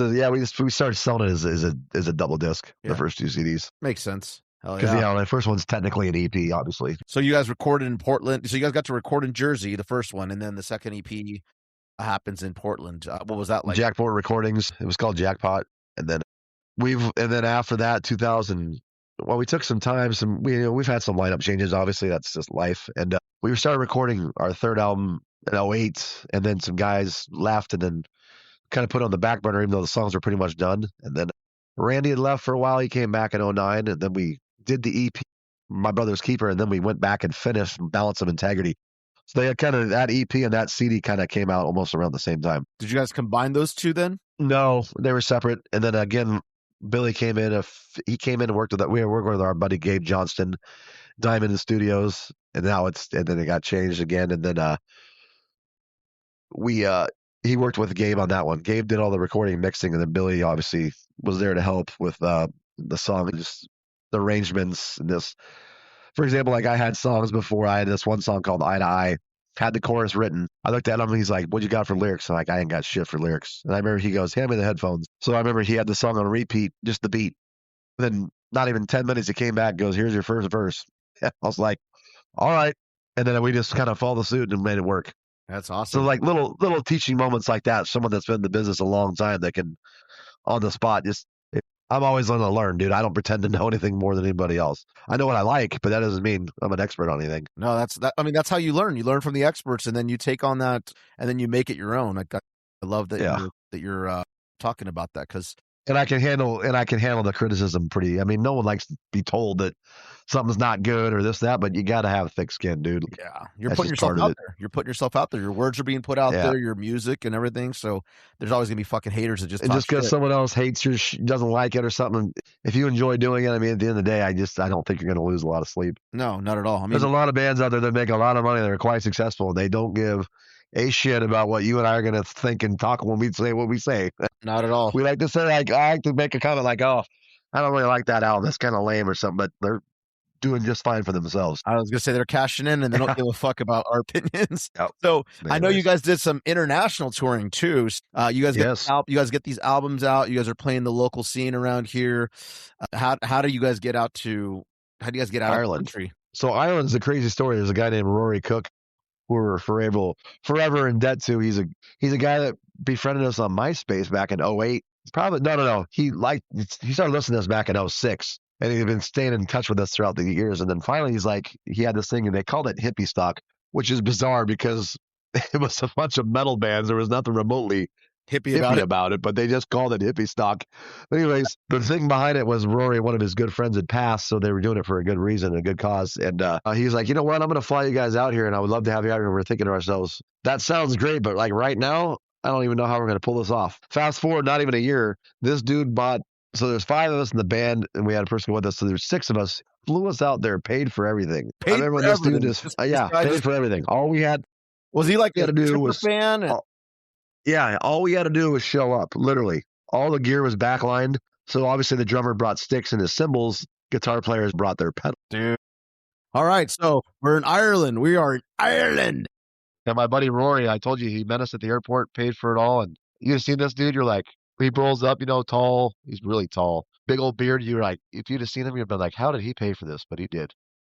That is wild, man. That's really cool and unheard of. I mean, that's some serious commitment, and obviously he's a big fan. So that's really cool that they would. Oh, he's a big dude too. Dude's like, he's like 6'7" or something. Good old Rory. And did you guys end up going out there more than once, or was it once you guys went? Yeah, we went twice. We went in '08 and 2011. Man. One thing I will tell you is just do not try and drink with those guys. I was going to say, do you have some crazy memories you can share with us from going out there? I've never been a hard partier, but I do like to drink. And there were times where I would stay up till 2, 3 in the morning just having some drinks with them, go to bed, wake up 7, 8 in the morning, they're still sitting there drinking, going, "Get up, wimps." It's common knowledge, dude. Like, just don't fuck with the Irish, dude. They can put them back, dude. Yeah, I've heheard that before. So how long were you guys out there for each time, and how many shows were you guys doing? So the first time, a little over a week. I remember we played because we played obviously Dublin. Rory's from Waterford, so we played Waterford. Then there's Killarney, and I think there's one other one. It's just not coming to mind right now. I have to get it. There's about 4 different cities that we played. Badass. Did you get to explore a little bit and go see like sightseeing a little bit or anything like I that? will tell you, I'll tell you, the climate is a lot like here. Is it? Yep. A lot. I mean, obviously it rains a lot. They've got the oceans. I didn't per se go out by the ocean and stuff like some of the people did because I like to sightsee the bars, the restaurants, the quest for Chinese food. Believe it or not, I was we about to found a ask you. really good Chinese restaurant there, and I must have eaten there like 5 times, dude. What was your favorite? Well, besides Chinese food, was there some food out there that you were surprised that you tried or that you had that you're like, whoa, this is actually really good out here? Or The one thing that I'll notice is that they have chips with everything in it. Chips, what they mean by chips is fries. fries? Okay. It Yep. doesn't matter if you're having Chinese food, they offer chips. It doesn't matter if chicken, burgers. I got to be honest. I mean, I will tell you this: when it gets down to it, we are very spoiled here when it comes to food. Yeah, it's a I'm melting talking pot. about, Everything. about variety and accessibility. Like, obviously, a lot of Italian, a lot of Chinese, Thai, Chinese, chicken. Yeah, I mean, like the chicken was there, good there. The fries were there. So I got to be honest. I stuck to Chinese food and like chicken when I was over there. Shocking. I love it. So you're tearing it up. You're playing a lot of shows. You mentioned a lot of lineup changes over the years, as we all know. Like that's really tough. Speaking from someone that's had a lot of them myself in my band. Sorry, I got to say, man, that was a really, really, really badass show to see you guys up there, seeing all your friends up there, having Billy in the house, and old band members go up on stage and all that. Tell me some more about that and how it all went for you and what you were feeling. You look like you were glowing, like you just looked excited and.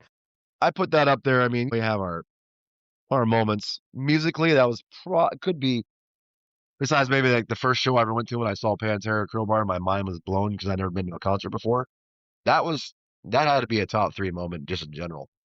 That's awesome. I mean, I I had could all my tell. friends. Well, we had to apologize because my girlfriend had to hold down the merch the whole night, so she didn't get to enjoy as much. I felt bad because I was like a chicken with my head cut off. I told her I'd go get her this or that or go check on these people, and I just was scatterbrained because I had, you're one of my good friends. You were there. Then I had friends from high school. Then I had a buddy from grade school there. Then Your my mom parents and were there. dad showed up. So I was just running all over the place. But and I had a ton of people from work showed up. So it was just a blast. Besides on stage too, it was just great all around. All the bands were great. We just had a good time. It was a great time. And shout out to Jamie for holding down the fort and selling the merch, because the merch is very important for the bands. Obviously that's how you keep it going and shit. So I got to be honest, spread she the did word. far better than any of us would have done. So that's all I'm going to say. Yeah, no, that's awesome. I saw her hustling out there, so that is so cool. And I had a blast, dude. I was very excited for you because I could just tell you were like you were in your mode of just like I said, you look like you were glowing. I could tell you were having a good time. So it was awesome because you and I recorded Transparent back in 2017. It was sweet to finally play it live. Yeah, it was. I was nervous as hell. It was really weird being up there without a mask. I gotta say, I couldn't tell. It sounded and good. then what's that? We had the incident with Andy. Oh, dude, Andy was up there just killing it. And then he jumps off stage, and I saw him land wrong, and then I saw the hobble. I'm like, uh-oh. Well, it didn't look too good. What's wild about that whole thing was me and him were literally just talking about, like, maybe not even 10 minutes before he went on stage with you guys, we were just talking about how we were too old nowadays to be going in jumping in the mosh pit and then he does. And then, yeah, well, we were talking about, like, I'm like, dude, if I even wake up wrong out of bed, like, my body starts cracking now. And, like, he's like, oh, yeah. He's like, it's rough. Like, I don't even get pits in this and that anymore. And then next thing you know, like, well, here's the thing. I didn't see him jump into the crowd. I only found out that he got hurt because you told me the next day. You're like, yeah, I just happened to see him. He got carried out. And then Jamie rewrote because I was actually worried about him because he just disappeared. Yeah. That's the goddamn rock and roll, and you sometimes just doesn't die, or you get that liquid courage in you and you get crazy. So one of the craziest parts of the night, though, is a good friend of mine from back in high school, Dan. He showed up, and he's the one that took me to my first Biohazard show back in '94. He used to swear up and down to me. He's like, Mark, you got to listen to 2 bands. He's like, Biohazard and Helmet. I remember my brother had played Helmet for me, and I was like, sure. So, I went to the first Biohazard show. That was like November '94, and I was just like, the whole place was a pit. This is at La Luna. La Luna had, tons of great shows. I used to see the Deftones there all the time. Are you still there? Downset, Soulfly, the list goes on and on. I remember that venue. It was called the Pine Street Theater after that. Yeah, a great venue. And so I saw that was a crazy show. The entire place was a mosh pit, and I was sold on that band. I've seen Biohazard on MTV before, Punishment, and they played other videos. The Crazy Dudes in the in the video with Onyx and Slam, that's Biohazard. So I was just like, you guys are actually pretty sick. And then So the crazy part is he and I used to just roll in his truck all the time, listening to Biohazard, Pantera, Sepultura, Cypress Hill, all that stuff. We used to go on road trips where people were like, dude, can you guys play something else? And he'd be like, dude, shut up. This is what I'm playing in my car. So, but anyways, the best part of the night was he shows up with his wife and told Billy that, he's the guy who took me to my first show. And all of a sudden, Dan comes up there and we hand him the mic. The funny story is Billy and Dan had dinner the night before because touring, he has a tequila company that he invested in and works with called Ghost Tequila. They actually had some specials on hand at the show. I'm at a point that I didn't want to be drunk, so I actually had like a drink before he played. It was actually good because I was like, there's no way I'm going to play 22 songs if I want to be drinking. I was going to say, you guys played a number of songs, and man, 22 songs. Damn. I was like, if we're playing 22 songs, I gotta be focused. I'm not going to be out here stumbling around being an idiot. So, you guys fucking rocked it, man. There was a lot of energy up there. So I give you guys mad props for being able to pull off 22 songs, and especially all high energy songs. You guys didn't play any. It wasn't like you guys were playing some like melodic shit or anything like that just slows things down. You guys were just we didn't take any real breaks, so it was just boom, boom, boom, and then we had to play Machine Head. At least that was in the middle. But then by the time we got to Covering Mouth for War, I'm like, oh my god, that's why I'm glad two other friends came up. You helped me out earlier, and then Ian came up and Matt. I was like, thank God, dude, because I could still go, but I was like, trying to pull off Mouth for War after 20 songs. I was like, dude, I'm not going to do any justice. How was the next day? How was the next morning? How were you feeling? Believe it or not, my voice held up better than I thought it would. But I was obviously. I was going to say, you were tired. Were you sore at all? Just from a little bit, but not as much as you would think. I just thought I'd wake up and not be able to talk. I actually just didn't push too hard. Like sometimes you know how you are, you get so amped and you go a little too hard and you blow your voice. So I was just like, yeah, it actually went a lot smoother than I thought. Yeah, I can always be, don't get me wrong, I can always be better. There's guys that are out there doing this shit 300 nights a week, and that's not easy to do. Yeah, and I don't know how they do it. Just even after one night, dude, you're feeling it. You're hurting, and I mean, I know I am. Like even sometimes if I go too hard at practice, I feel it the next day. So totally don't know how some of these guys do it. Like they obviously practice and they work at it. These videos, but there's some dudes that can belt that shit out. I don't know how they do it every night either. It's impressive. Sure. So 20 years of fucking proven, man. Okay, so let's talk about, how you did that, because that's something to be really proud of. I was just telling Mariah, like, your band and my band are probably some of the older bands in this area that have kept it going and kept going and kept going for such a long consistency. And you guys are obviously at 20 years right now. I think you guys have us beat by 4 or 5 years right now, but in that sense, so what drives you today that keeps the machine going? And like, what advice would you give to people that are maybe just now starting out, or maybe that are feeling like they want to give up because there's a lot of issues that come along with being. I agree. Here's how I look at it. It's fun, man. I got to be honest. I knew going well, and because I started a little later in my late 20s. I knew going in, I was like, if you get lucky, you get lucky. But I really went in with the mindset saying, I really want to do this because I enjoy it. And for example, it's like, we got to play with some of our favorite bands growing up. Like I got to open for Biohazard or Machine Head or Sepultura. You know what I'm saying? And got to jam with Phil Anselmo's band one night. I mean, stuff like that. That's not even like, oh, look at me. It's not even about that. I'm saying it so like that. That's a sense of accomplishment in itself, right there. Like these are all the bands that I grew up listening to, just like you in the car, day in day out for repeated hours. And now you get to join them. Not necessarily play with them, but you're sharing the stage. Yes. So those are like cool moments. Like, is Proven paying my band? I'm paying my bills to where I can have a house and cars and this and that. No, that's not realistic for me. But I still enjoy it. So to answer your question, it's just I do it because I just love music and I enjoy doing it. We have a good time. Obviously, you have your moments, but for the most part, all the dudes are good dudes. They do their own thing, but when we get together, we like to jam and have a good time. I love that. Everyone's got their own thing they're into, but when you actually get down and you actually start jamming, it's good time. It's fun. Good time and it's friends. That's what matters, dude. Honestly, like it's 2026. What is quote unquote making it? Making it is what you yourself sees as, what you see it as, and you just said it right now. You're having fun. It's successful because you've been able to keep it going this long. You've released albums. When you are gone, when you are out of this world, when you are no longer living, your music, your lyrics, what you did in this band is going to live on far beyond your life. So that to me is success. And like you said, you've opened up and played with many of the bands that you grew up with. There's, you know, how many people out there, dude, that will never be able to say that they got to do that, you know? So Yeah, I mean, that's that's a kind of lifetime cool. And thing. I remember my parents asked me one time when I first started doing it, they're like, "Well, is it fun? Do you really enjoy it?" And I got to be honest, you know me, I love sports. Huge football fan. I mean, I played basketball when I was younger. I love basketball. But I got to tell you, I mean, playing a show, live show is, I believe, I told my parents, was better than any sport I ever played. Fucking awesome. I love that. It's different for it's different for everybody. You know what I mean? But I will say though, when that first few shows, I was like, holy shit, I've been missing out. Yeah, because you get that it's like a natural Yeah, high, and yeah, it's just fun.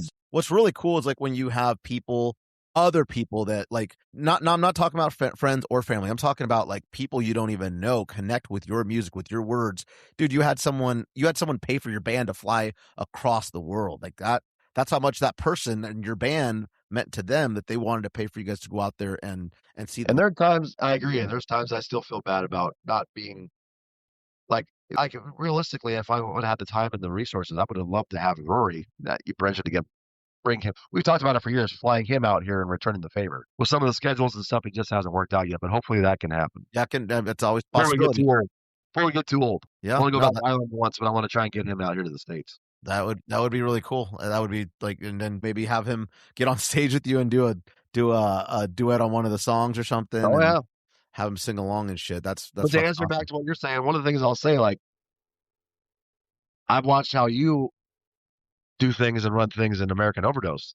I mean, with the videos you put up, the short films, this, that. I mean, you're a great self promoter. You get it done.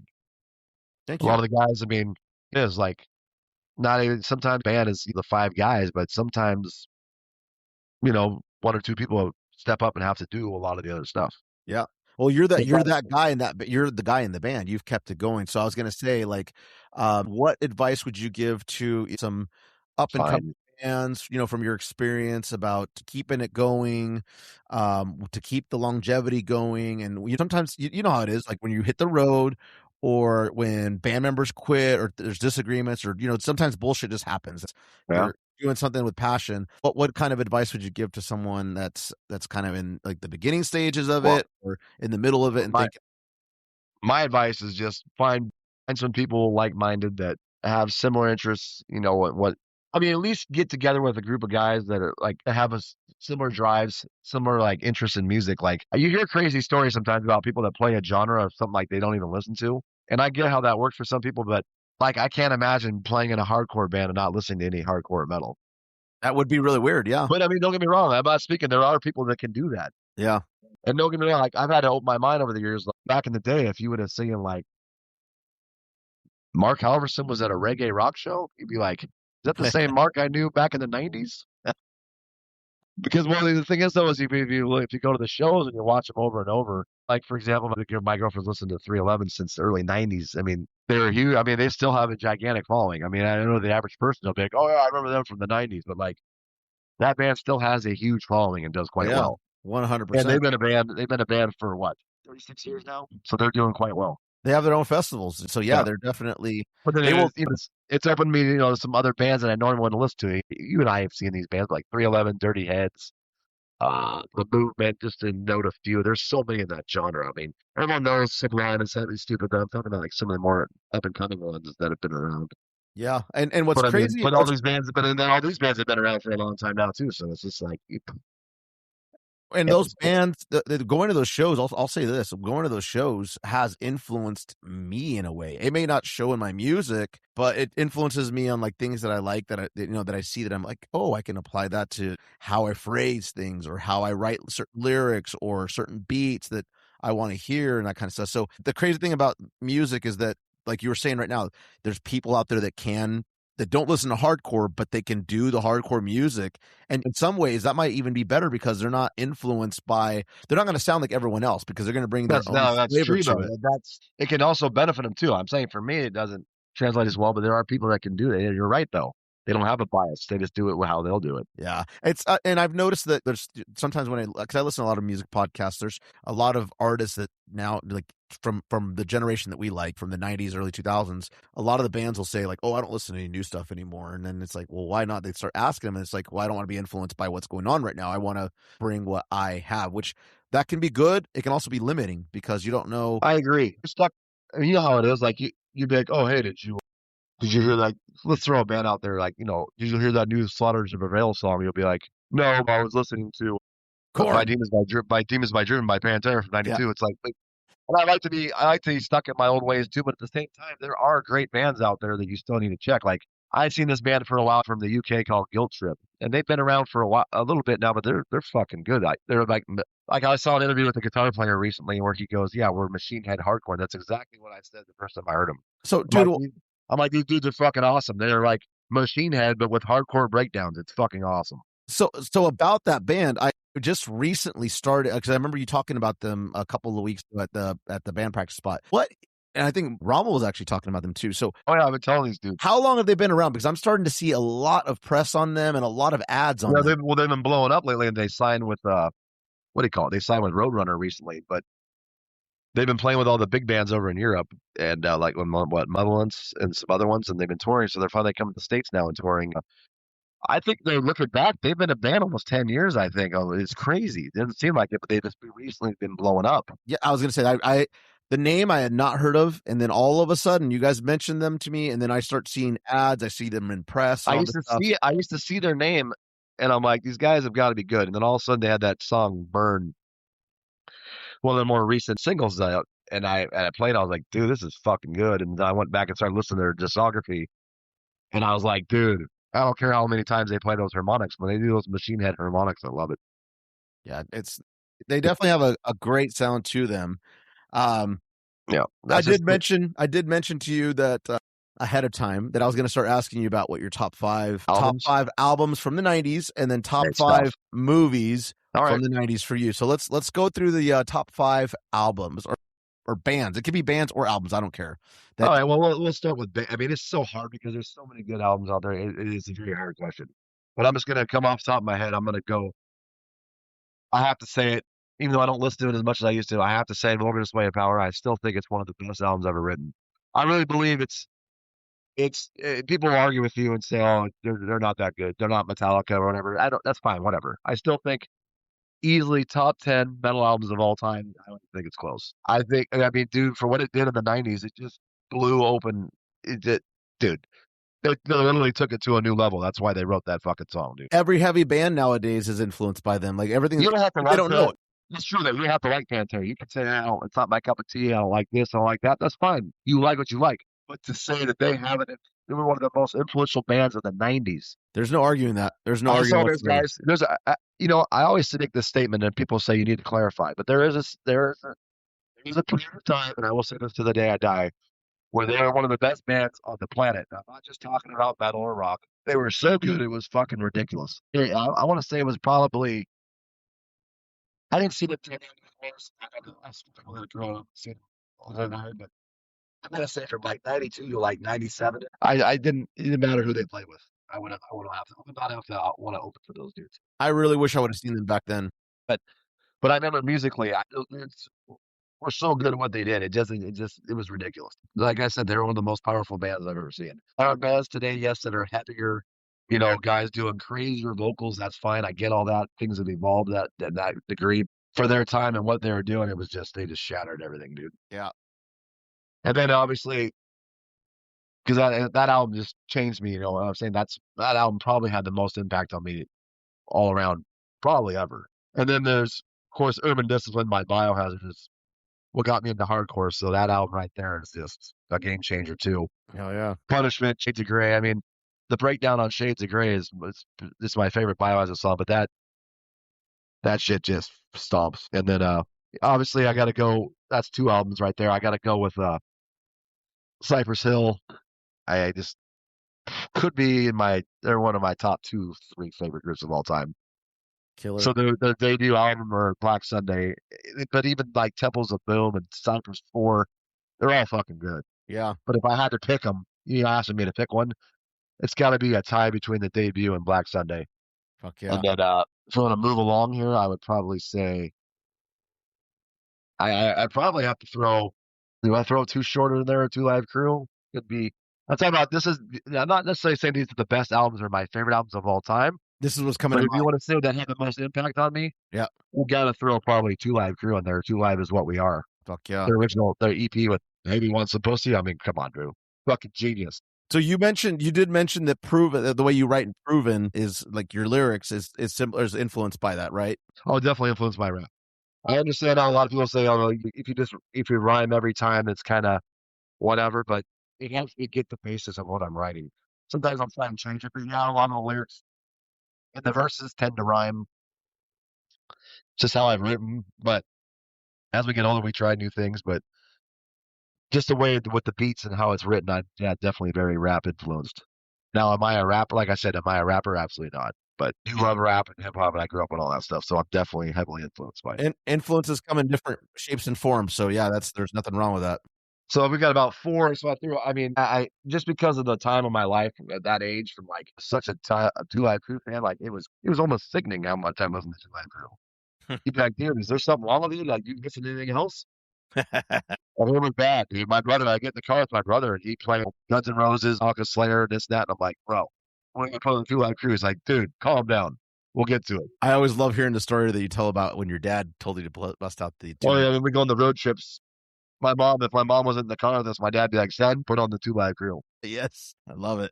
And then, I mean, dude, there's so many good albums. This is a tough question. I'm not, because I got to be honest, there's if you listen to me, like, his favorite albums are only rap and metal. It's like, those are probably the ones that have the most impact on me. That's why I'm listening to these. So I would probably, I mean, for musically, it would have to be a tie between 2 Live Crew and Too Short. So there's nothing wrong with that.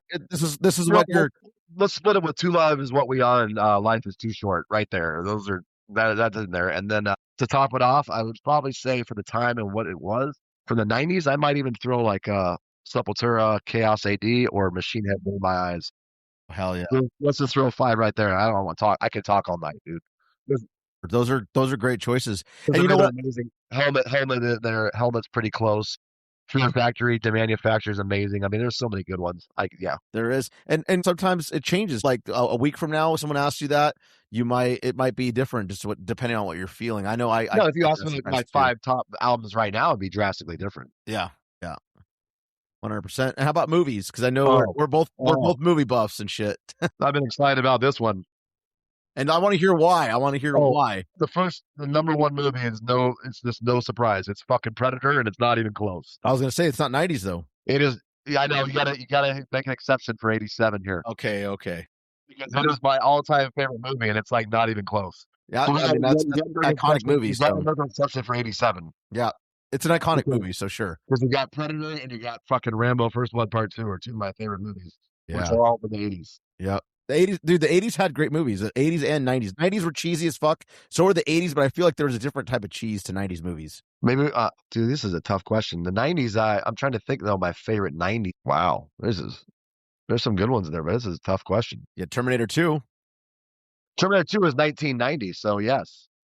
Is it 90 or 91? 91. 91, so we'll definitely have to throw a T2 in there, because if someone asked me my top 5 real quick, top 5 Schwarzeneggers, and it's tough because it goes Predator, Commando, and then it's either between Terminator 2 and fucking The Running Man for me. That's my top 3 right there. Shit.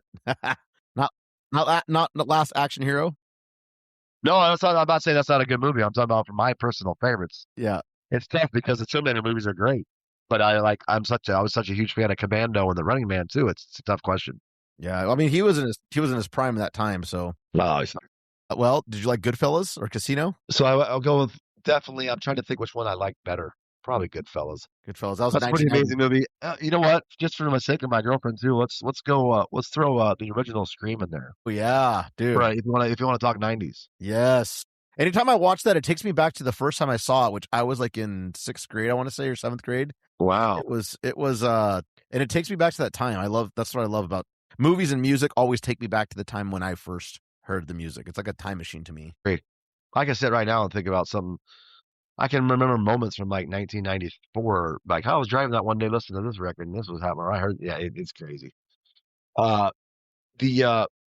many movies is that? We got T2. You let me throw Predator. You had just let me throw. We'll call it from 85 to the 90s. Oh my God, you motherfucker! We'll throw in, like I said, we'll throw that in. We'll put Goodfellas, and we'll throw in Scream. There's some great ones in there I left out, but like the ones that just jump right now. Yeah. No, so like with me, like I'm always like, if you ask me today, it's going to be this, but if you ask me tomorrow, it'd probably be something completely different. It just depends. Like, The one thing I will say about me, call me a simple person when it comes to movies and stuff. Absolutely. I like, this is what's going on. This is what's happening. There are some amazing movies out there, but it's like, dude, like there's so many things going on. I'm like, dude, I lose focus. yeah, no, it has to be straight to the point and then not too distracting. I like psychological thrillers myself, There's some good ones. but I'm with you. I like to have a good movie that I can pay attention to, but not have to be overly like in and like trying to connect the dots and all that shit. Like that's Another good movie from the 80s we didn't talk about was Seven. Seven was good. I was like about all to say that. Seven. I like all the horror, like the word. I like all that stuff. So Psychological thriller. yeah, I like all that stuff. How when they hunt down killers. I mean, Silence of the Lambs. I mean, fuck, dude. Sorry, I was having a brain fart for a minute. But I like Face Off. Face Off was pretty good. Face Off. Come on, fucking True Lies was good. I like Face Off was pretty good, bro. the Rush movies. Rush. Dude, Yep. Rush Hour. Fucking. Oh yeah, Rush Hours with Chris Tucker. Dude, and, Con Air. Well, we can't leave out Friday was good. I was about to say Friday, the Friday movies. We can go on and on and on. How about what's it called? I'm trying to think of. I'm trying to get the one with But a lot of good war movies were in the 80s. White Man Can't Jump. That's a great movie. White Man Can't Jump was like 1991. Yep. Dude, the 90s had a lot of great movies, man. Like it just. But True Lies was good. I mean, there was Tango and Cash. Lethal Weapon. Lethal Weapons were great. Some of those were 80s. We got to get the ones in the 90s though. Yeah. Home Alone. The Home Alone movie was amazing. Hey, I take it back. The one I left out for 1990, Predator 2. Oh, there you go. There we go. I forgot it was 1990. You almost left that one out. You're damn right. Yeah, dude. Fucking, you and I have had a long history of talk with music and movies and all that. And all right, let's talk about food. Let's do food now. What are your top 5 foods, buddy? I have this conversation with Jamie all the time, dude. Okay, number one, it's got to be chicken. I know your passion for chicken. I can eat fucking chicken like it's going out of style. How do you prefer it? Do you like it grilled? Do you like it baked? That's the thing, dude. I like every kind of chicken you can throw at me. But like if it comes down to fried or baked, I still like fried, but I'm probably a bigger fan of baked. What about grilled? Grilled, love it. I had grilled chicken there a night ago. I even had chicken nuggets for dinner tonight. Fuck. Dino nuggets? Wendy's nuggets. We were going. Okay. We had to get quick because I had to make sure I get back here in time to talk to you. They do have good chicken nuggets, man. I'm not gonna lie. Yeah, I would like to have something better, but like we got to make it quick tonight. They got the Wendy's does have good chicken nuggets. I'm not gonna lie. That's legit. We gotta get a Raising Cane's closer to here. We got next food. Got to be it's a Chinese or Italian for 2. I can eat Chinese food all the time, dude, because they got so many chicken dishes, so many beef dishes. They got noodle dishes. They got pot stickers, egg rolls. They do have a lot of chicken dishes. So which? Oh yeah, I go ape shit over fucking pot stickers. I could eat 100 pot stickers in a sitting, dude. What chicken dishes do you like the best out of the Chinese? I'm a Kung Pao. So August Moon is a Chinese restaurant I've been eating at since 2000. There's other ones I've been eating at longer. They got some of the best Kung Pao chicken ever. Depends on the place you go to. General Salad, there's always some decent ones. There's teriyaki chicken, depending if it's Japanese, Chinese, it depends on the place. Orange chicken? Orange chicken's great. Sweet sour chicken's great. Yes. They do chicken broccoli. I like beef and broccoli, but chicken go with anything, dude. Yeah, it does. I mean, and it's healthy for you too. People get burned out on it, but I just love chicken. I like pork too, and I like beef. Fuck, I can even throw lamb in there. You gotta get creative with chicken sometimes. It's like, because I know people do get bland. It's tough to say though, because if you really had to ask me, so I don't want to leave something out here, because if you really had to go down, let's go chicken, Chinese, and it's a tie between Mexican and Italian. Because I could eat Mexican food 6-7 days a week too. Yeah, I was gonna say your fajitas. Oh, the Marc chicken fajitas. Are you at the trios, right? You get the beef, pork, and chicken usually. Yeah, I love it all, dude. But I could eat burritos, enchiladas. The thing I like about it too, I've actually they got green onions, great veggies too. See, that's why I started to appreciate veggies more in Chinese food and Mexican food. Yeah. Because when I was a kid, I was a stubborn little shit. I would go get fajitas, and all I did was the chicken.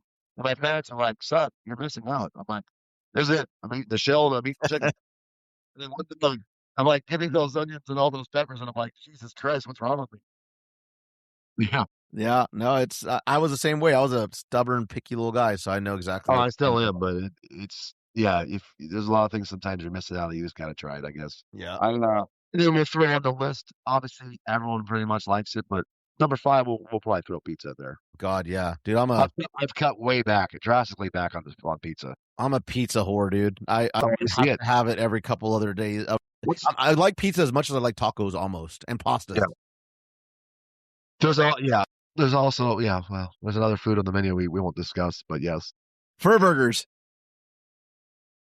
Moving on. But dude, what is the best pizza place? What is the best pizza place? Well, I really like Stark Street Pizza, and you've been there with it. We've been there together. Place is great. And Fultano's, it's kind of the similar style to Fultano's. Home Place Pizza in Silverton is very similar to that too. But it depends on the style of pizza I want. So if I want Northwest style pizza, that's usually the places I go for that. But then there's a lot of times I crave New York style pizza, so I'll go to straight up from New York or Baby Doll Pizza. Baby Doll Pizza. Yeah. When's the last time you went to Escape from New York? A couple of months ago. Yep. I still like to go there. If I'm working in the Northwest, I always stop in there about once a month. So there is this pizza spot off McLaughlin in Milwaukee, and I forget the name of the place. I think it's just called Milwaukee Pizza or whatever. But they make their pizza dough with like this honey inside of it, infused honey in their dough, and then they give you honey, just regular honey, sweet honey. And then when you take it with you, they offer you they're like, "Do you want to take some honey with you too?" And I'm like, "Sure." I didn't know what they meant by that. And I was like, what? I asked the guy, I'm like, "So what's with the honey?" He's like, "Well, our dough, we put honey in our dough and it adds to the flavor of it." And he's like, "And if you want, pour a little bit of honey on top of the pizza." And this is a red sauce pizza. So I'm like thinking this guy's psycho. I tried it, dude. And I swear to God, it was like a whole new thing. I know people are into ranch and pizzas.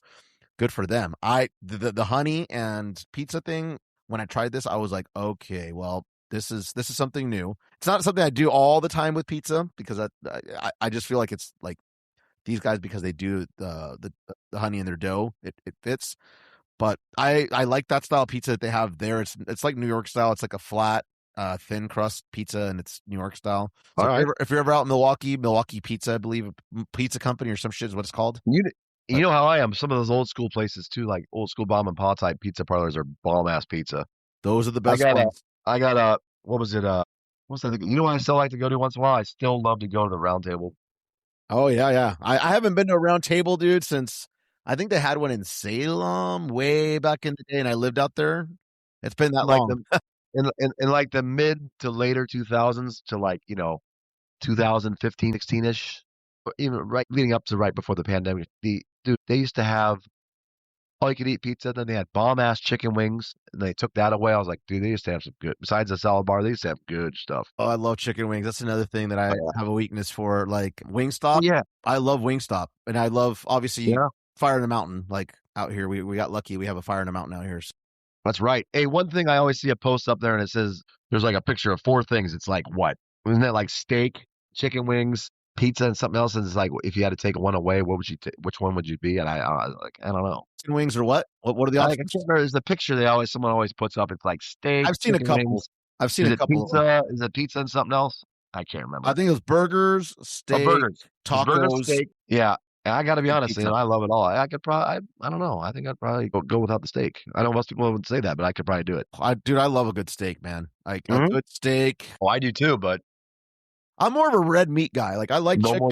I like chicken as much as, as I like chicken a lot, but I love the red meat. Even though I've tried to cut back on it some, I still love steak. Like steak fajitas are my thing. Like I like carne asada. Yeah. Like maybe it's the Mexican me. I don't know. It's red meat does it, man. Jesus. Well, don't get me wrong. I still love it all, dude. I'll eat steak, lamb. So we're good. Oh yeah. Beef. What is next for Proven? Like, what do you got going on? Are you guys writing new music? So right now we're gonna obviously take a few weeks off because of that show, and then you guys got a show coming up at the end of the month with Drowning Pool, and then right? Yep. That'll be cool. And then we got for Proven though, we're gonna just finally gonna get down. We've been putting it off. We gotta write some new songs. Oh yeah. And then the only show we got booked is with you guys in August down in Salem, which should be awesome. That's gonna be a blast. I've been pushing the shit out of it on. Yeah, you guys were killing it. I told you you guys were pushing it, announced it a couple weeks before, and then so as soon as this 20-year show's out of the way, we start focusing on that 100%. So we're ready for it. And then so after that, gonna think about recording it. At least do it. I know you guys are pumping out songs. We got some stuff we've been sitting around on some riffs, but we got to sit down actually in a room and just on a weekend and just belt them out. Tell them hammer them out. Hell yeah. That's the way to do it, dude. Well, most of our songs, the ones that we over the years, we just run them fast. So sometimes that's the best stuff. It's just like yep, it's about a matter of just produced. getting in the room and focusing and getting it done. I love it. Only heavier, brother. I love it. I love it. We're getting older. We're getting Yes, we older. are. Gotta keep putting that stuff out, man. Gotta keep pumping out the tunes and getting it out there for the masses because fucking, they need it. They need it. Everyone needs some new music and they get that drive going. But you always talk about, we were talking about the 90s and stuff, but it's insane how many bands are out there.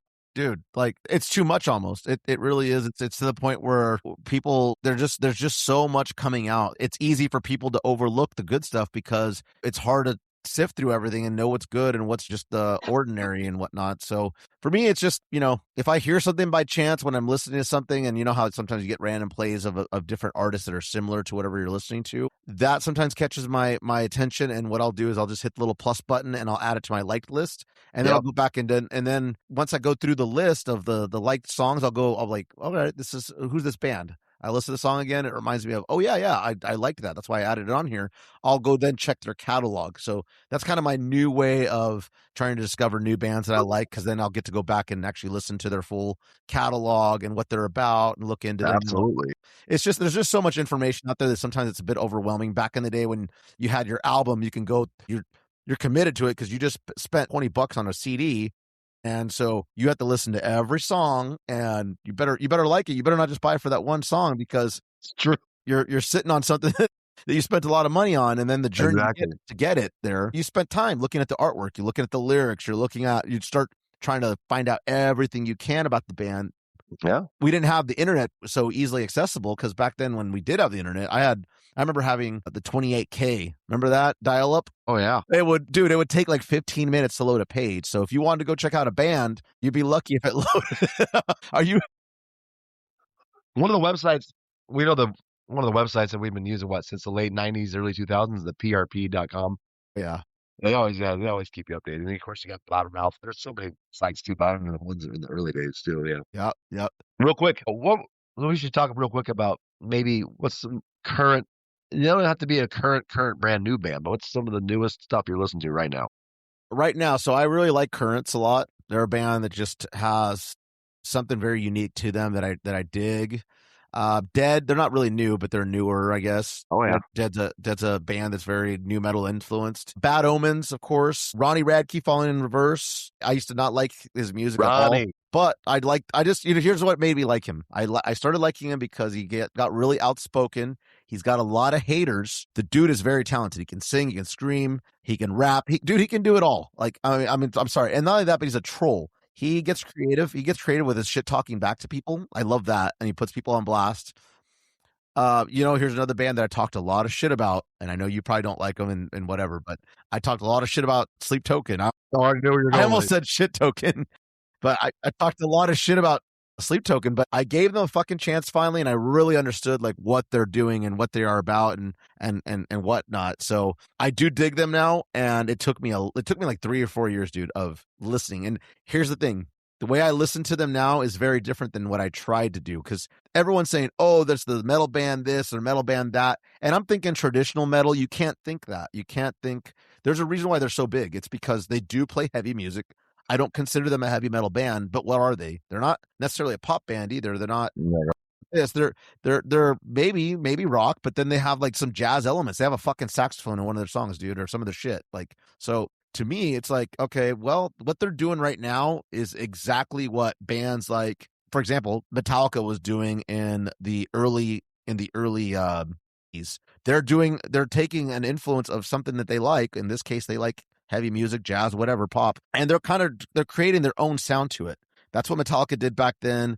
That's what Pantera did back then, only on an extreme level. That's what Slipknot was doing with their influences and to an extreme level. That's what this band is doing. And it took me doing the psychology behind it and really digging into it to understand that. And actually that's kind of what my goal is in the future for when I start writing music. Is I want to do not something that's already been done and rehash. I want to take something and just get a bunch of influences and make it sound so obscure that people either really hate it or they really love it, one or the other. As long as they're polar opposites, that's what I want personally. What are you listening to? So if you had to ask me right now what I've been listening to, so first off, I'm going to start off with one of my favorite albums of 2022 that nobody talks about. I You know and I where have been you're over this a billion times. Mount Westmore, Yes. Hell yeah. Ice Cube, Too Short, E40, A Snoop, lot of people are Bolt. still not aware of that album, dude. Absolutely amazing album that nobody talks about. It just blows my fucking mind. I don't think they know about it. That's the problem. I Like, understand it's not. buried. I'm fully aware it's not 1990 fucking 4 or 3, but dude, these guys are legendary that still put out quality songs, quality music, and that album is just amazing. They take And their then, time.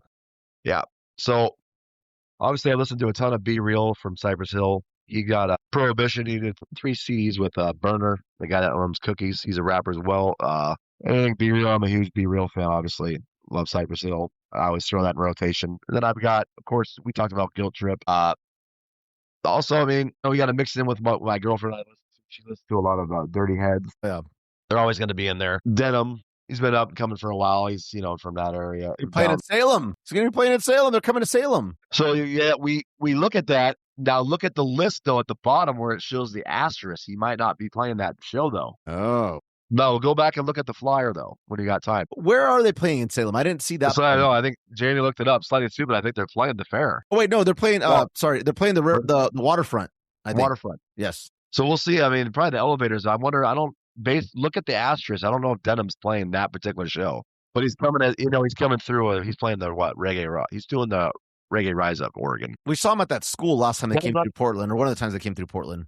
Oh yeah. Remember? Yeah. That hall. Yeah. Polaris Hall. No, that school hall. The school. Yeah. What's that place called, babe? Revolution Hall. Yes, that one. That's a cool venue. Yep. And then a group that had been around a while that my girl and I have seen numerous times that I just, it is. It's hard sometimes because there's so many groups. But the Movement's a really good band. We've seen them now numerous times, but I listen to them a lot. Of course, I still got at the end of October, Biohazard put out a new record. Fuck yeah. They're still killing it. They're still bringing it heavy. They still, hey man, for doing it as long as they've been around since '87, they're still throwdown. Lately, like this week, I've been listening to a lot of Obey the Brave. The singer from Despise Icon did a hardcore band from like 2012 to 19. It's just good up, hardcore. Yeah. Metal with some other elements. I like those dudes a lot. And then, so yeah, if you had to ask me, a lot, dude. Just a lot of rap, hardcore. There's some reggae rock in there. So that's what we've been sticking with.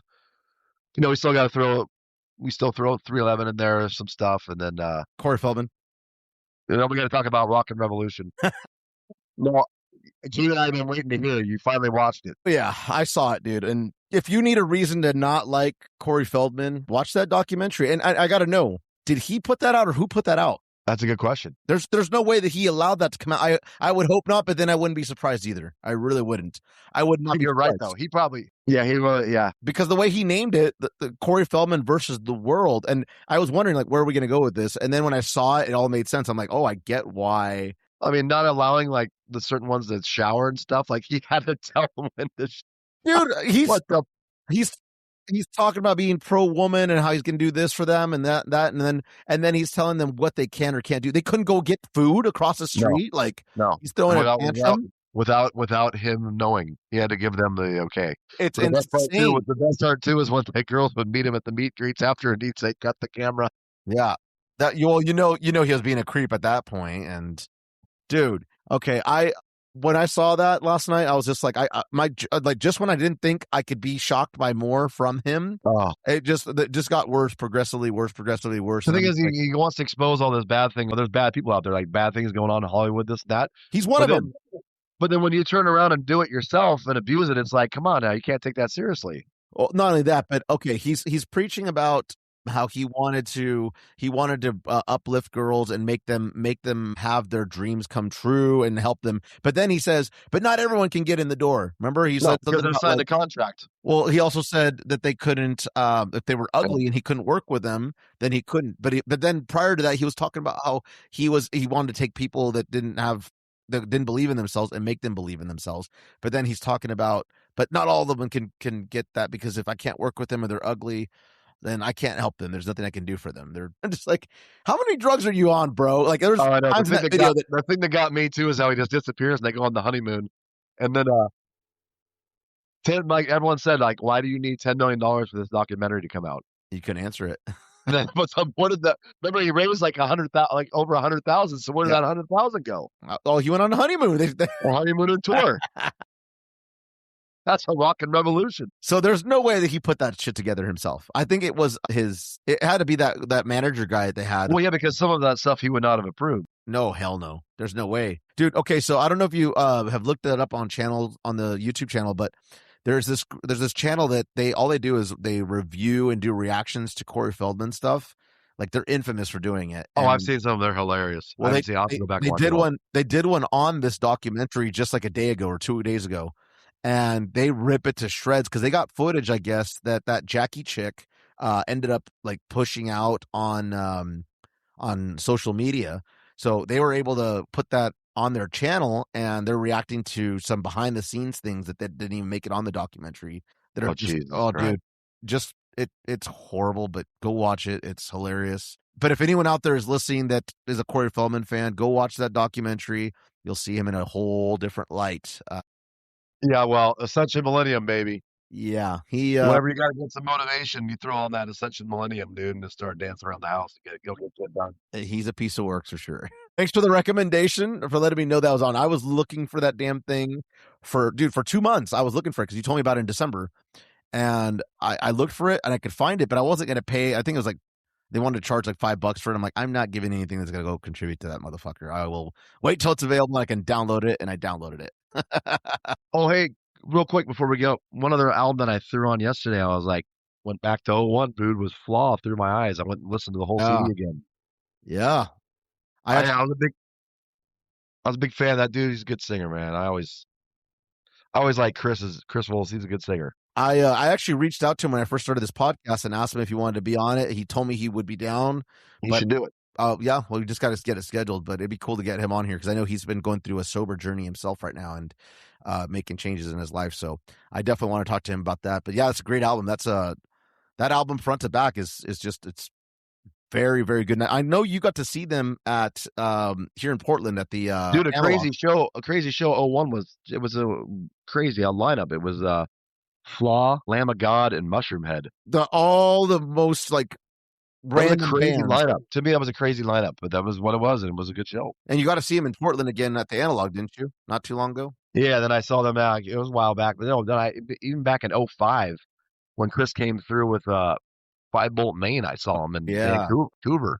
Damn. Okay. Yeah, I remember his band 5-Bolt Maine. So I've seen Flaw a few times. I saw them. Yeah, I saw them at the Crystal Ballroom in like 01, and then I saw them. They came back a summer later and played one of the rock fests, and then didn't see them for a while. Saw 5-Bolt Maine, and then they came back and played the Analog. This had to have been almost 10 years ago. One thing that we didn't bring up that we should have brought up is your gator that you had. You had a pet gator. Oh, Diablo, dude. Well, that's the thing, man. This is pre. I missed the boat, dude. This is pre YouTube. I mean, you could have had a YouTube channel of just you and Diablo's like. I had a Siberian. I told you I had a Siberian Husky. You met her. Her name was Kokanee, and she was an amazing dog. But it's fucking bizarre. My alligator absolutely loved her. And how big was the alligator again? Yeah, I mean, he was only probably a couple feet. He had a long tail, but like he was so docile. I mean, I had him since he was a baby. I mean, every day, just take him out, put him on my lap, and pet him like a kitten, dude. That is so cool. And you would feed He'd sit there, chirp. I just fed him. I remember I used to get him chopped up beef. I put on a plate for him. He'd swim up and eat it. Never tried it. I never fed him any live food, but he just liked to be out of his tank. Goddamn thing was his luck to sit in my lap, close his eyes, and pet him for hours. I love that. That's so cool. I told you, my best story ever, though, was back in 04.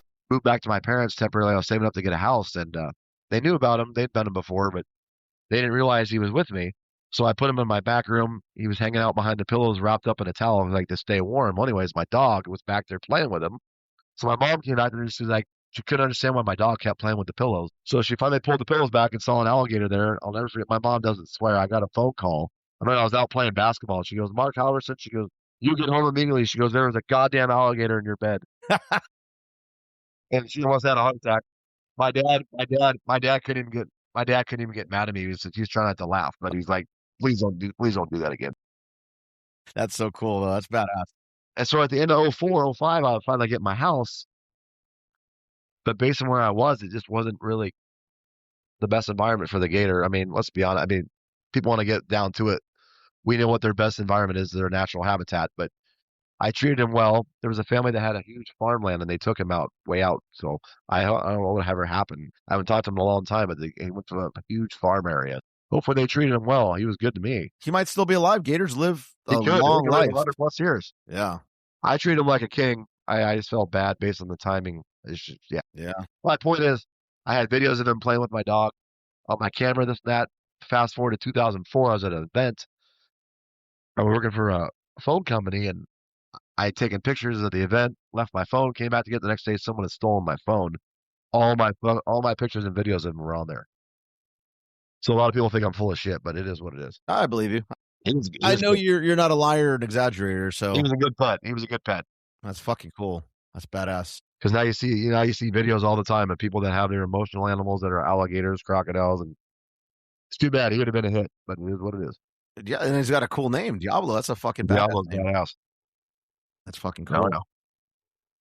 Well, Okay. dude, I am very thankful that I got to have you on here. We'll have to do it again. Oh, we will, And because we can talk for hours, bro. we weren't can. We weren't even talking an hour and a half. Yeah, we've hour and 41 minutes. It looks like is what it says. Gotta love it. But we a lot of good information. Any last words to everyone? No, I just say any kind of music stuff, just be yourself, listen to what you want to, do what you want to do. Everyone's got their opinions, but if you really are into something, want to do it, and you're passionate about it, just do it, and don't worry about what other people tell you. Fucking love it. Where can people find Proven? Proven, find us real quick, proven.bandcamp.com. Facebook.com/Proven Music. You can find us on Spotify under Proven. Like I said, we got a show coming up with you guys. It's in is that August 8th? August 8th. August 8th down in Salem. And then stay tuned because we'll do our updates. We're gonna have more merch and all that stuff and new music coming in 2026. And as Cody always says, fuck the world. Thanks a lot, buddy. I No, I appreciate appreciate you having me on here. Anytime you want to shoot the shit and just talk music, anytime, bro. Sure.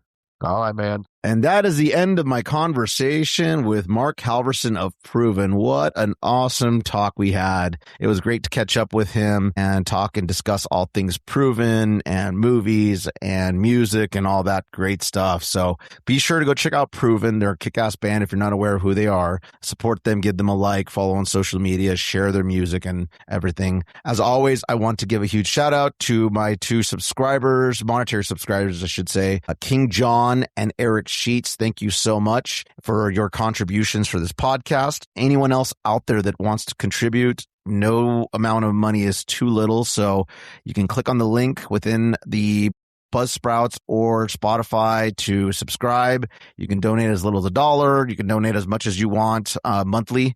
It helps us keep this podcast moving since it does cost to do. But I want to thank you all for the time that you guys take to listen to this. I want to thank you all who share it, all of you who comment on the questions of the week. You are part of the show. And as always, keep listening. And I'm excited for all future guests that I'm going to have on here. All of them have been great so far. So it's a great time to do this type of stuff. Enjoy the rest of your week, and thank you for tuning in to the Liquid Shape Podcast. Be sure to find us on all social media platforms, follow and subscribe.